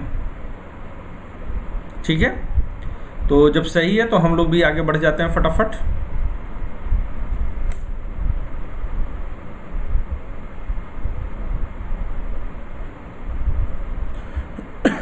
और चलिए, अगर जो है बफरिंग वगैरह बनी रहती है तो मैं बीच में रोकूंगा नहीं, बल्कि जो है इसको मैं कंप्लीट करने की कोशिश करूंगा, ताकि बाद में आप लोगों को रिकॉर्डेड सेशन के रूप में मिल जाए। तो हड़प्पा के कोठारों में ये जो दक्षिण में खुला फर्श है और इस पर 2 कतारों में ईंट के वृत्ताकार चबूतरे बने हुए हैं। फर्श की दरारों में गेहूं और जौ के दाने मिले हैं। इससे प्रतीत होता है कि इन चबूतरों पर फसल की दमनी होती थी। ओसाना या दमनी, दमनी क्या होता है कि फसल को पीट पीट करके उससे जो फसल जब आती है तो उसमें अनाज की डंठल वगैरह भी होती है, तो दमनी के समय में क्या किया जाता है कि उसको जो है पीट पाट करके सही कर लिया जाता है, तो वही दमनी होती है।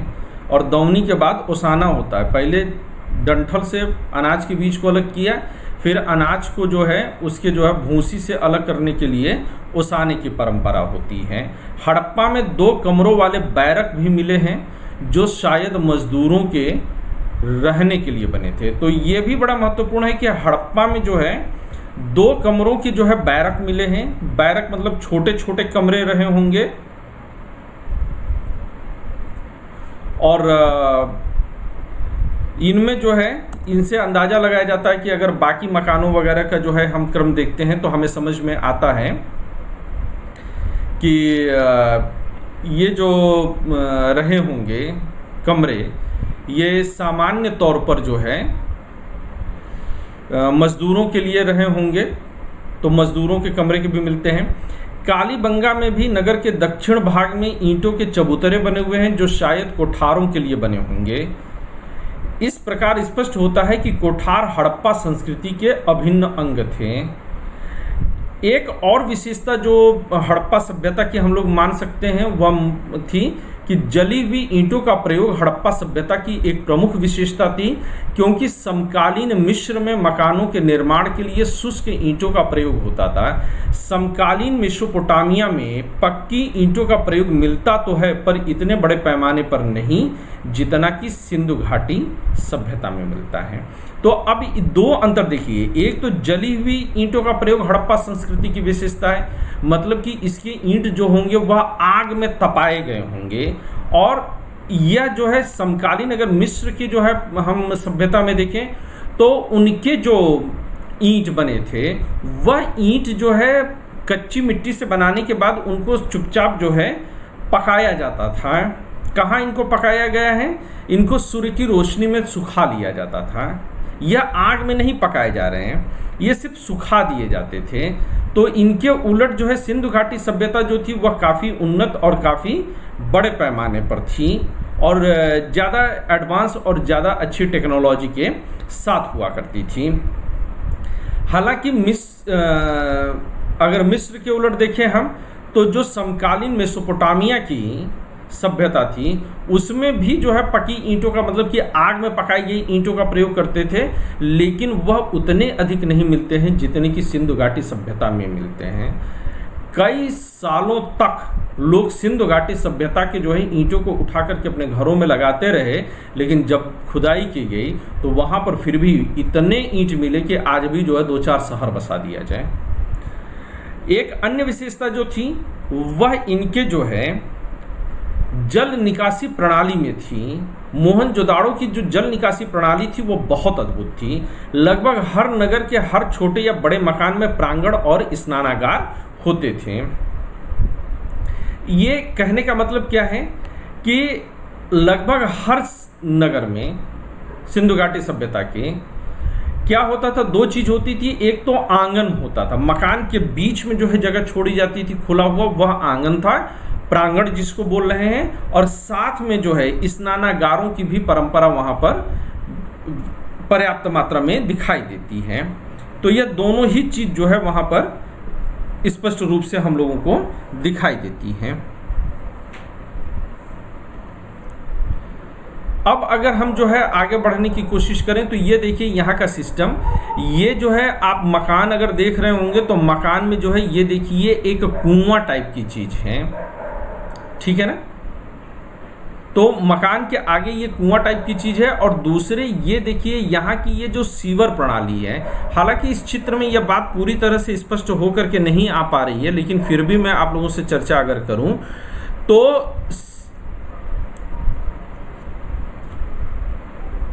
सिंधु घाटी सभ्यता की खासियत ये थी कि जहां पर हड़प्पा और मोहनजोदाड़ो जैसे जो है उन्नत जो नगर थे, उनमें ये थी कि पहले मकानों के सामने से यानी कि गलियों में ये पतली पतली नालियां होती थीं, और ये पतली नालियां आगे चल करके सड़क से आकर के जुड़ जाती थीं।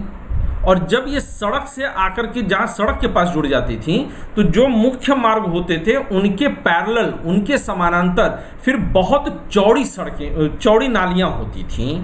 तो पहले मकान के आगे गलियों में पतली पतली नालियाँ, और उन नालियों के अगर फिर जो है आगे चल करके पतली नालियाँ आगे चल करके मुख्य मार्गों के समानांतर बहने वाली चौड़ी नालियों में मिल जाती थी। एक चीज़ और ख़ास बात है ये है कि सिंधु घाटी सभ्यता के जो मकान बने थे वह कभी भी जो है मुख्य मार्गों की तरफ उनका मुंह नहीं खोला जाता था। तो यह भी इसकी जो है खासियत है। कालीबंगा में अनेक घरों में अपने कुएं होते थे। घरों का पानी बह करके सड़कों तक आता था, जहां इनके नीचे मोरियां बनी हुई थी। तो जो पतली नालियां होती हैं उनको मोरियां बोलते हैं, आज भी बोलते हैं। अक्सर ये मोरियां ईंटों और पत्थर की सिल्लियों से ढकी होती थी, यानी कि उस समय भी जो नालियां हुआ करती थी वो नालियां जो है खुले में नहीं होती थी। जैसा कि आज भी बड़े बड़े शहरों में आपको दिख जाएगा कि खुले हुए नाले मिल जाते हैं, जबकि तमाम जो है समाज सेवक किस्म के जो है नेता होते हैं। लेकिन उस जमाने में गलियों की नालियां भी ढकी होती थीं। सड़कों और मोरियों के अवशेष बनवाली में भी मिले। हालांकि बनवाली जो है वो उत्तर संस्कृति का प्रतिनिधित्व देता है, लेकिन वहां पर भी यह जो है मिलते हैं। तो आप देखेंगे तो ये किस तरह से जो है यह जो है मोरियां हैं, और मोरियां आगे चल करके जो है बड़े शहर उसमें जो है मिलने की कोशिश कर रही हैं। ठीक है, आप यहाँ से मकान का विन्यास वगैरह भी इस कायदे से समझ सकते हैं। ये देखिए, फिर जो छोटी नालियाँ हैं वह बड़ी नालियों में जाकर के मिल रही हैं। अब इनके आर्थिक जीवन पर हम लोगों को चर्चा करनी चाहिए। तो आइए आर्थिक जीवन पर इनके हम लोग चर्चा करें। सिंधु घाटी सभ्यता की अगर अर्थव्यवस्था के बारे में बात करें तो जाहिर सी बात है कि बड़े बड़े उद्योग तो रहे नहीं होंगे, तो कृषि प्रधान ही अर्थव्यवस्था रही होगी वह। लेकिन कृषि प्रधान अर्थव्यवस्था में व्यापार एवं पशुपालन भी काफ़ी बड़े पैमाने पर प्रचलन था। आज के मुकाबले सिंधु प्रदेश पूर्व में बहुत उपजाऊ रहा होगा। अब तो फिर भी थोड़ा सा जो है ज़्यादा शहरीकरण वगैरह हो जाने की वजह से, वन वगैरह कट जाने की वजह से, और रेगिस्तान मरुस्थलीकरण के प्रभाव में आ जाने के कारण जो सिंधु प्रदेश पाकिस्तान से लगता हुआ, उसमें उपजाऊपन कम हुआ है, और बहुत लंबे समय तक वहाँ की उर्वरा का दोहन हुआ है। आप समझ सकते हैं कि करीबन 5000 सालों से उसकी उर्वरता का दोहन जो है लगातार किया जा रहा है। तो उसके मुकाबले अगर हम चर्चा करते हैं तो जो सिंधु घाटी सभ्यता की उर्वरता थी वो काफ़ी बेहतर थी आज के मुकाबले। ईसा पूर्व 4वीं शताब्दी में सिकंदर के एक इतिहासकार ने यह भी कहा था कि सिंध इस देश के उपजाऊ क्षेत्रों में गिना जाता था, यानी कि 300 ईसा पूर्व तक भी अगर हम सिंधु घाटी सभ्यता के बारे में बात करें तो 300 ईसा पूर्व तक भी सिंधु घाटी सभ्यता जो है काफ़ी उर्वरा हुआ करती थी। पूर्व काल में प्राकृतिक वनस्पति बहुत थी, जिसके कारण यहाँ बहुत अच्छी वर्षा होती थी। यहाँ के वनों से ईंटें पकाने और इमारत बनाने के लिए लकड़ी बड़े पैमाने पर, अब चूंकि जो है वर्षा थी तो वर्षा के कारण जो है यहाँ पर हम कह सकते हैं कि जंगल थे, जंगल से जो है ईंटें पकाने के लिए और इमारत बनाने के लिए लकड़ी लाई गई होगी, और जिसके कारण कि जंगल कटे होंगे तो जंगल सिमटे होंगे और खुली धरती मिली होगी, जिसके कारण कि उनको और ज़्यादा कृषि योग्य ज़मीन मिलनी शुरू हो गई होगी। वीडियो स्टॉप हो गया है तो फिर से रिफ्रेश करके आप इसको चलाइए। सिंधु की उर्वरता का एक कारण सिंधु नदी से प्रतिवर्ष आने वाली बाढ़ भी थी। तो हर साल जो बाढ़ आती है, तो आप लोग जानते हैं कि जब बाढ़ आती है तो अपने साथ जो है वह मिनरल्स से भरी हुई गाद भी लेकर के आती है, जो कि जमीन की सतह को फिर से जो है युवा कर देती है, नौजवान बना देती है। ठीक है ना।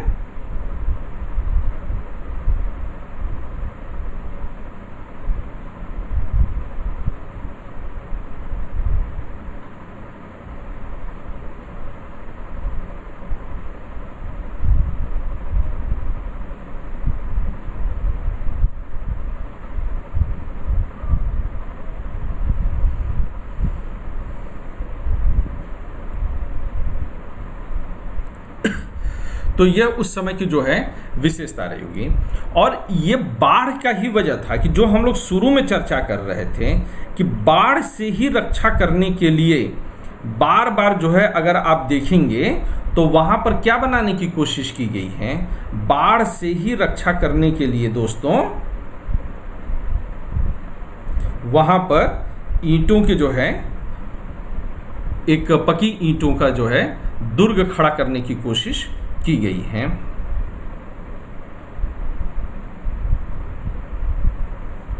ठीक है।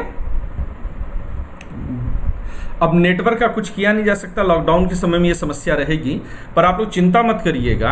अगर जहां से भी आपका ब्रेक हुआ होगा, मैं क्लासेस लगातार मैं लेता चला जा रहा हूं, तो जहां से आपका छूटा होगा वहां से जो है आप बाद में इसका रिकॉर्डेड सेशन देख लीजिएगा, मैं रिकॉर्डेड अवेलेबल करा दूंगा और वहां पर कोई बफरिंग वगैरह आपको नहीं मिलनी चाहिए। तो सिंधु की उर्वरता का कारण, एक बहुत बड़ा कारण सिंधु नदी से प्रतिवर्ष आने वाली बाढ़ है, जहां गांव की और बाढ़ से रक्षा करने के लिए हम लोग शुरू में बता रहे थे कि किस तरह से ईंटों का एक दुर्ग बनाया गया है। यहाँ के लोग बाढ़ के उतर जाने के बाद नवंबर के महीने में बाढ़ वाले मैदानों में बीज बो देते थे और अगली बाढ़ के आने से पहले अप्रैल के महीने में गेहूं और जौ की फसल काट लेते थे। यानी कि जो सिंधु नदी जो है वह हिमालय से निकली है, इसकी सहायक नदियां।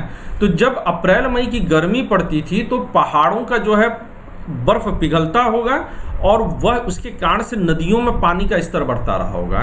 साथ में ही अप्रैल मई महीने तक चूंकि गेहूं और जौ की जो फसल होती है उसको पकने के लिए 30 डिग्री तक 32 डिग्री तक अगर हम मान लें तो गर्मी की आवश्यकता होती है। तो 30-32 डिग्री तक गर्मी की जो है तापमान की आवश्यकता होती है। आप लोग को याद रखना पड़ेगा कि कौन सी फसल किस महीने में बोई जाती है, तो ठीक है, लेकिन किस फसल को बोने के लिए क्या तापमान, क्या जो है वर्षा की मात्रा चाहिए, किस फसल को जो है पकने के लिए कितना चाहिए वर्षा और तापमान चाहिए, मिट्टी में कौन से गुण किस में कितना चाहिए, ये आप लोग को जो है समझना होगा। तो चर्चा के दौरान हम लोग जो है मैं कोशिश करूंगा कि उन सारे बिंदुओं को समेट लूँ। तो अप्रैल महीने में काट ली जाती थी और अप्रैल से लेकर के मई जून तक के महीनों में उसकी दमनी करके उसको ओसाने का काम, और ओसाने के बाद अपने लिए सुरक्षित करके जो है उसे जो है राजकीय कोठारों तक जो है, चूंकि हड़प्पा और मोहनजोदाड़ो में जो कोठार मिले हैं वह सामूहिक अन्नागार रहे होंगे, तो वहां पर ले जा करके फसलों को सुरक्षित करने का काम किया जाता रहा होगा। ठीक है ना। अब चीजें क्लियर हैं। तो यहाँ के लोग जो है फसल कब बोते थे, अक्टूबर नवंबर में जब बाढ़ उतर जाती, यानी ठंडक बढ़ने के कारण हिमालय में फिर से बर्फ जमनी शुरू होती होगी। जब हिमालय में बर्फ जमी तो नदियों में पानी जो बर्फ के पिघलने का वो मात्रा कम हुई और दूसरे बारिश कम हो गई। तो मई जून के आसपास जब बारिश आती रही होगी। अब अगर सिंधु घाटी सभ्यता में अगर आप बारिश देखने की कोशिश करिए तो बारिश किधर से आएगी? क्या सिंधु घाटी सभ्यता की बारिश जो होगी वह बंगाल की खाड़ी से ली जाती रही होगी, या फिर वह जो है बारिश अरब सागर से ली जाती रही होगी? तो विशेषकर जो है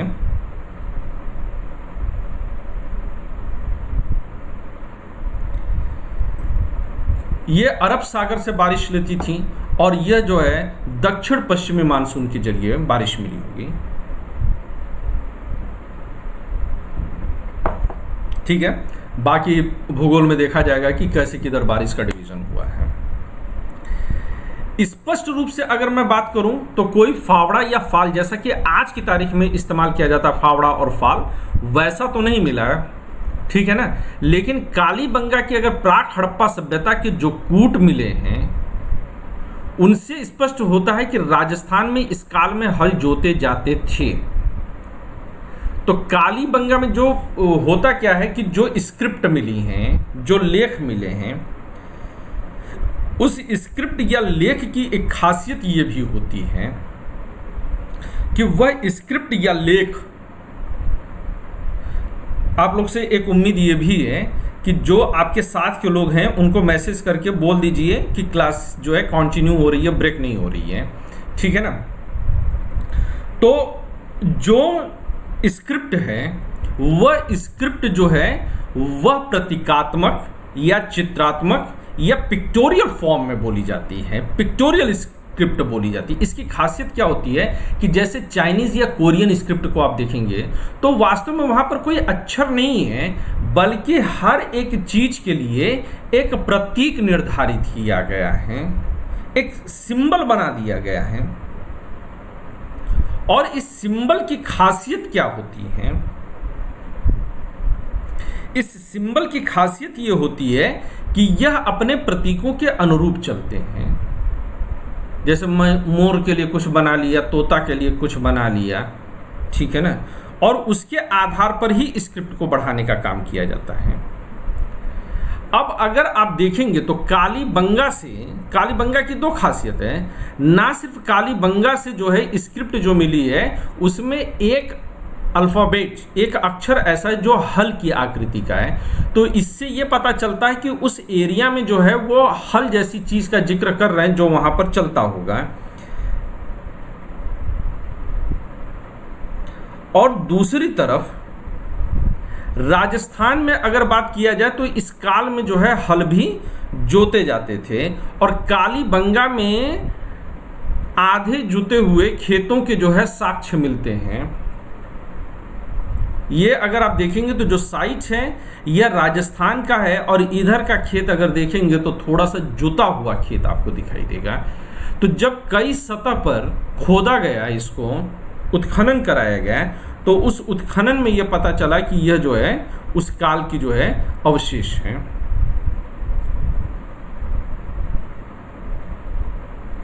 ठीक है, तो ये इस तस्वीर से आप लोगों को क्लियर हो रहा होगा।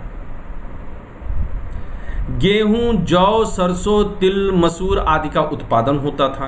गुजरात के कुछ स्थानों से बाजरा के उत्पादन के भी संकेत मिले हैं, जबकि यहाँ चावल के प्रयोग के संकेत तुलनात्मक रूप से बहुत कम मिले हैं। चावल की भूसी मिली जरूर है। सिंधु घाटी सभ्यता के मनुष्यों ने ही सर्वप्रथम कपास की खेती प्रारंभ की थी, जिसे कि पश्चिम वालों ने जो है सिंडन का नाम दिया था। वास्तविक कृषि परंपराओं को पुनर्निर्मित करना कठिन होता है, क्योंकि कृषि की प्रधानता का मापन इसके अनाज उत्पादन क्षमता के आधार पर किया जाता है, और वह संभव नहीं रह जाता है। इसके साथ ही यहाँ पर जो मुहरें मिली हैं और टेराकोटा की मूर्तियाँ मिली हैं। टेराकोटा का मतलब क्या होता है कि टेराकोटा जो है वह लाल रंग की जो है एक तरह की जो है मिट्टी का जो है बने हुए बर्तन वगैरह होते हैं जो मार्केट में आज भी बड़े पैमाने पर मिलते हैं। तो टेराकोटा की जो मूर्तियाँ हैं, जो मुहरें हैं, वहाँ पर सांड के चित्र काफ़ी मिले हैं, और सांड के चित्र इस तरफ जो है स्पष्ट संकेत करते हैं कि इस समय जो है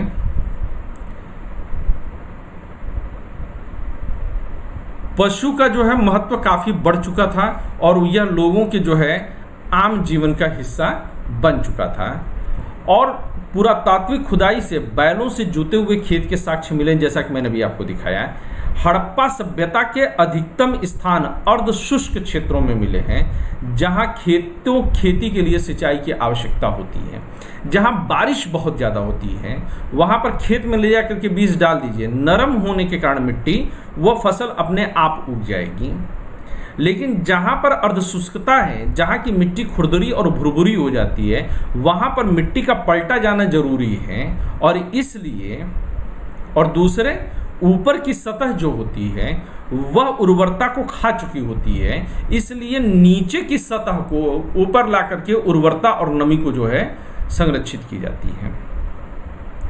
नहरों के अवशेष हड़प्पाई स्थल सोरतुगई अफगानिस्तान में पाए गए हैं लेकिन पंजाब और सिंध में नहीं पाए गए हैं। तो ये बड़ा महत्वपूर्ण है कि सोर्तगोई अफगानिस्तान में जो है नहरों के अवशेष मिले हैं और ये बहुत दूरी पर जाकर के मिले हैं, बहुत बाद की जो है मिली है। सामान्य तौर पर पहले यही पढ़ाया जाता था और यही बताया जाता था कि हड़प्पा काल में नहरों के अवशेष नहीं हैं, नहरों का जो है प्रयोग नहीं था।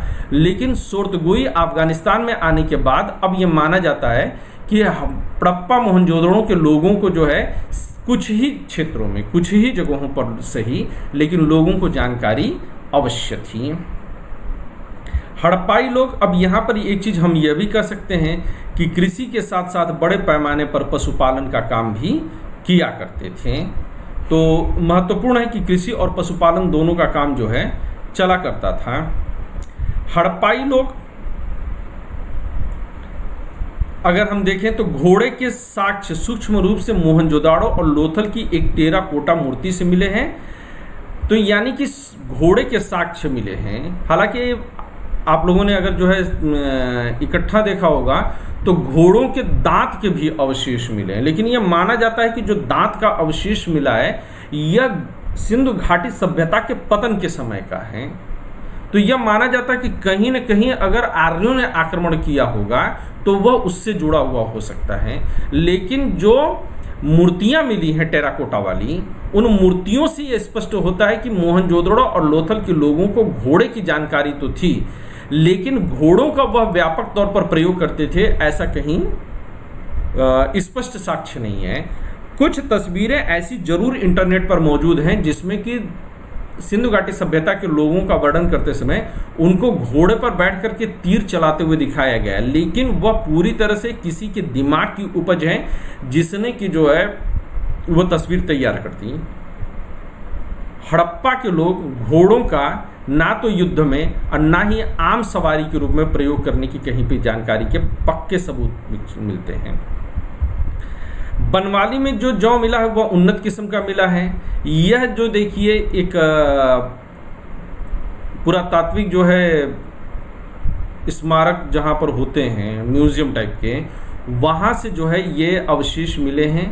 तो आप ये कुल्हाड़ी जैसी चीज़ें हैं, आप देखिए ये सिंधु घाटी सभ्यता के समय के हैं। ये जो है आप समझ लीजिए कि इनसे कुदाल या जो है खुरपे जैसा जो है इस्तेमाल किया गया होगा और छोटी छोटी चीज़ें मिली हैं। अब इससे क्या होता रहा होगा, इससे जो है चीज़ों को जो है चूँकि धार बनाई गई, ब्लेड टाइप की बनाई गई है, तो चीज़ों को जो है काटने के लिए बार बार पटक के काटने की जो है इस्तेमाल की गई होंगी। आप देखिए अर्धचंद्राकार ये मिला हुआ है, छेनी जैसी चीज़ें मिली हैं। तो ये उनके औजारों की जो है श्रृंखला है। अगर आप पाषाण काल, पूरा पाषाण काल से तुलना करेंगे तो ये काफ़ी बेहतर स्थिति में मिलते हैं। हालांकि लोहे का ज्ञान नहीं था तो इनमें से कोई भी चीज़ लोहे की नहीं है, या तांबे वगैरह की होती थी, कांसे की हो सकती हैं। सिंधु घाटी सभ्यता के लोगों को हम लोग पहले भी कर चुके हैं कि तिल और सरसों का जो है ज्ञान था।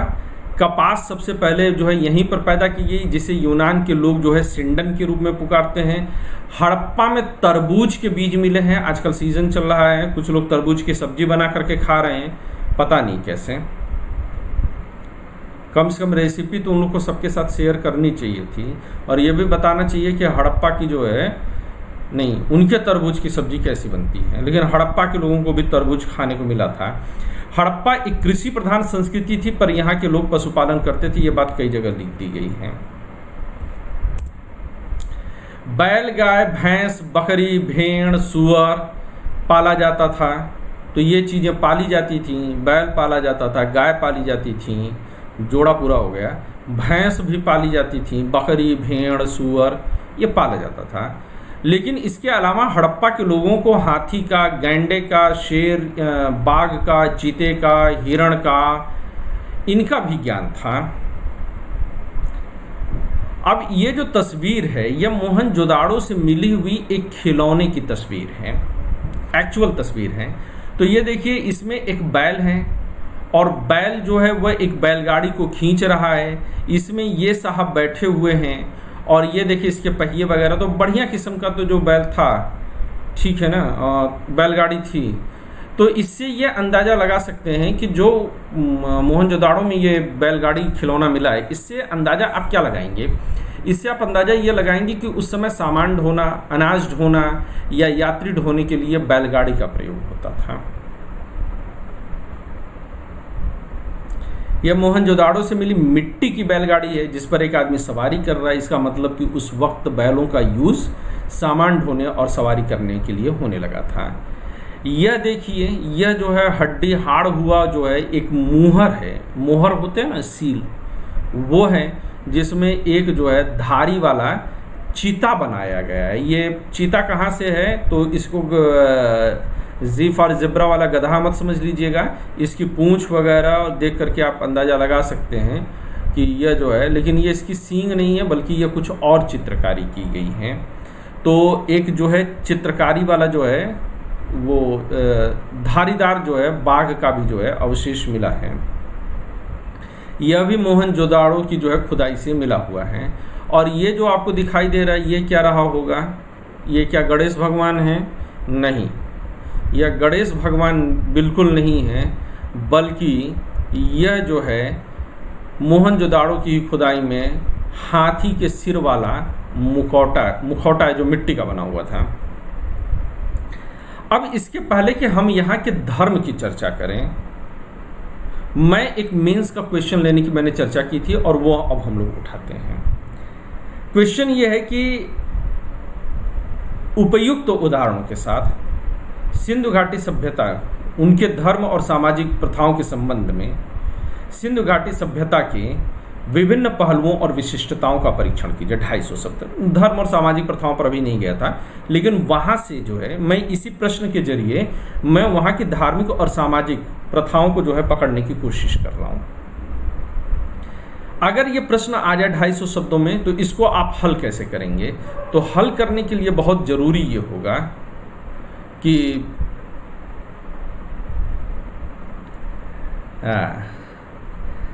आप लोग मौजूद हैं, कुछ लोग सुन रहे हैं, तो अब मेंस वाला सवाल ले लिया जाए फटाफट।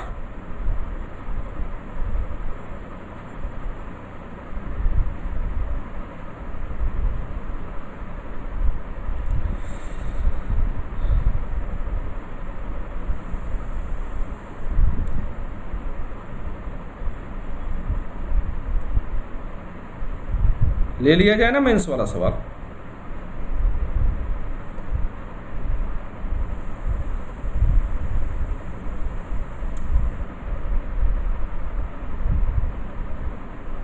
पर आप लोग का धैर्य भी गजब का है, इतनी सारी समस्याओं के बावजूद भी आप लोग बने हुए हैं। ठीक है, तो चलिए सबसे पहले मैं आप लोग को सवाल पर ही ले चलता हूं। सवाल को कायदे से पहले पढ़िए आप, तब चर्चा आगे होगी।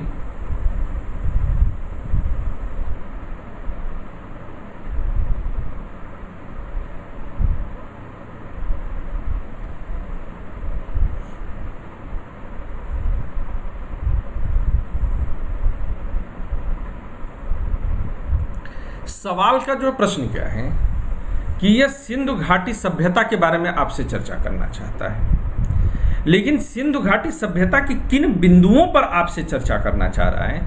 तो ये सिंधु घाटी सभ्यता में जो धर्म और सामाजिक प्रथाओं के संबंध में है उस पर जो है ये फोकस करना चाहता है। तो इसके लिए आप आंसर लिखते समय किन चीज़ों पर ध्यान देंगे? पहले सिंधु घाटी की सभ्यता का छोटा सा परिचय दे देंगे, फिर उस समय जो सिंधु घाटी सभ्यता के संदर्भ में जो खोजे गए धार्मिक स्थल और उनके जो धार्मिक महत्व की चीज़ें हैं उनका और महत्व को डालेंगे। और ये शास्त्र शब्द नहीं होना चाहिए क्योंकि किसी शास्त्र का जो है परिचय नहीं मिला है, तो हम लोग इसको सही कर लेंगे। धार्मिक स्थलों के बारे में जानकारी है, तो लेकिन यहाँ पे मैं हिंदी नहीं लिख सकता। धार्मिक प्रतीकों और उनके महत्व के बारे में बताइए। हड़प्पा सभ्यता की धार्मिक प्रथाओं की प्रासंगिकता पर प्रकाश डालते हुए समाप्ति कीजिए। तो प्रतीकों के बारे में बताइए और फिर अंत कैसे करना है। अब इसमें देखिए, इसमें निष्कर्ष वगैरह टाइप की चीजें नहीं आपको लिख देनी है।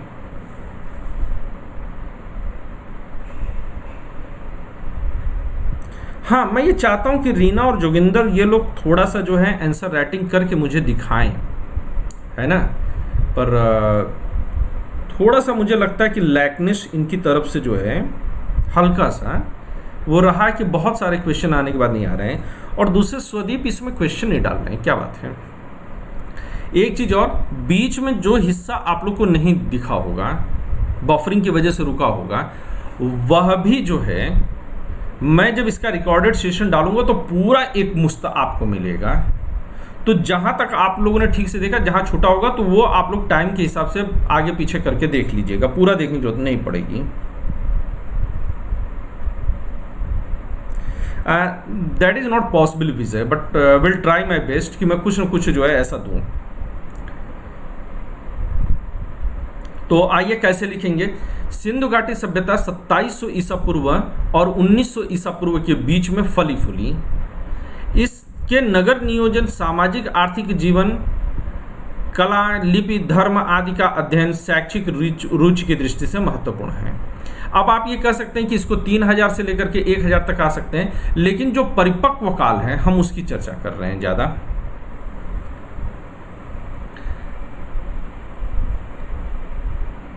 हड़प्पा के पुरातत्व अवशेष प्रारंभिक मानव इतिहास का अध्ययन करने के लिए साक्ष्य का एक बड़ा जरिया बने हुए हैं। स्वरूप या ढांचे के बारे में बात करें,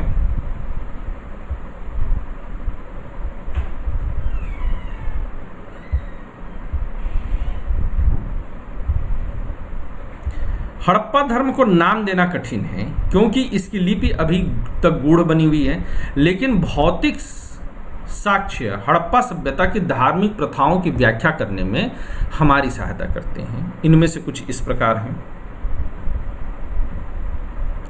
मुहरों पर सचित्र रूपांकन और ताम्र फलक। मुख्य पुरुष देवता पशुपति आद्य शिव थे, जो मुहरों में 3 चेहरों और 2 सींगों के साथ योग मुद्रा में बैठे हैं। योगी का वे 4 जानवरों से घिरे हुए हैं, हाथी, बाघ, गैंडा और भैंस, तथा प्रत्येक एक अलग दिशा की ओर मुंह किए हुए हैं। तो 4 जानवर 4 अलग अलग दिशाओं में मुंह किए हैं। यह हिंदू धर्म के प्रमुख देवताओं में से एक का प्रारंभिक रूप है। प्रमुख महिला देवी मातृदेवी या देवी माती, जिन्हें टेराकोटा की मूर्तियों में दर्शाया गया है, जिनकी योनि से, गर्भ से एक पौधा निकलते हुए भी दिखाया गया। तो कई बार इनको प्रकृति माँ या भूमि देवी भी कहा जाता है। शंक्वाकार पाषाण वस्तुओं को लिंग के रूप में वर्गीकृत किया गया, जो लिंग पूजा का संकेतक है। भूत प्रेत और बुरी ताकतों में भी यहाँ के लोग विश्वास करते थे, और उनके खिलाफ संरक्षण के रूप में ताबीज का भी इस्तेमाल होता था। धार्मिक संदर्भ में सिंधु घाटी सभ्यता की कुछ अन्य अनूठी विशेषताएं इस प्रकार हैं। मिस्र और मेसोपोटामिया के विपरीत सिंधु घाटी के अवशेषों में किसी भी मंदिर की गैर मौजूदगी। तो जहां मिस्र और मेसोपोटामिया में उस समय के जो कुछ जो है धार्मिक स्थल मिलते हैं, यहाँ पर पर्टिकुलर किसी धार्मिक स्थल का अभाव दिखाई देता है। संरचनाओं को अनुष्ठानिक महत्व दिया गया है। इसमें कालीबंगा और लोथल में पाए जाने वाले विशाल स्नानागार और अग्निवेदियां हैं। हम लोग आगे देखेंगे कि स्वास्तिक और वेदिकाओं का जो है कालीबंगा में स्पष्ट रूप से जिक्र मिलता है। लोथल में कहीं कहीं कंकाल के जोड़े के साथ मृत भांडों को दफनाने की प्रथा का पता चलता है। निष्कर्ष के रूप में आप कह सकते हैं कि इस प्रकार सिंधु घाटी सभ्यता मुख्य रूप से एक धर्मनिरपेक्ष सभ्यता और धार्मिक तत्व को इंगित करती है, जो मौजूद होने के बावजूद तब प्रचलित सामाजिक आर्थिक परिस्थितियों पर हावी नहीं हुआ था। तो यानी कि जो धर्मनिरपेक्षता है भारत में 5000 साल से ज़्यादा पुरानी है। यह माना जाता है कि हड़प्पा धार्मिक प्रथाओं ने बाद के धर्मों को प्रभावित किया जो भारतीय उपमहाद्वीप में विकसित हुए, जैसे जैन, बौद्ध और हिंदू धर्म। तो ये 250 शब्दों में जो है आपकी बात पूरी हो गई। अब अगर जो है मुझे अर्थव्यवस्था पर बात करनी है तो अर्थव्यवस्था पर मैं चर्चा कर सकता हूं कि अनगिनत संख्या में मिली मुहरें, एक समान लिपि, वजन और मापन। ये मैं अर्थव्यवस्था छोड़ देता हूं, कल अर्थव्यवस्था से उठा लूंगा, और जहां पर धर्म वगैरह जो है मैं डिटेल में लूंगा। और एक जो है मेंस का क्वेश्चन मैं कल भी कराने की आप लोगों को कोशिश जरूर करूंगा। तो आज के लिए बस इतना ही। अपने फीडबैक वगैरह बनाए रखिएगा, यूं ही मुलाकात का सिलसिला जारी रखिएगा। कल फिर मिलते हैं इसी चैनल पर शाम 7 बजे और सुबह 7 बजे, सुबह 8 बजे। तो हम लोग का मिलना जुलना जारी रहेगा। मस्त रहिए, व्यस्त रहिए, कोरोना से संभल के रहिए। शुक्रिया दोस्तों।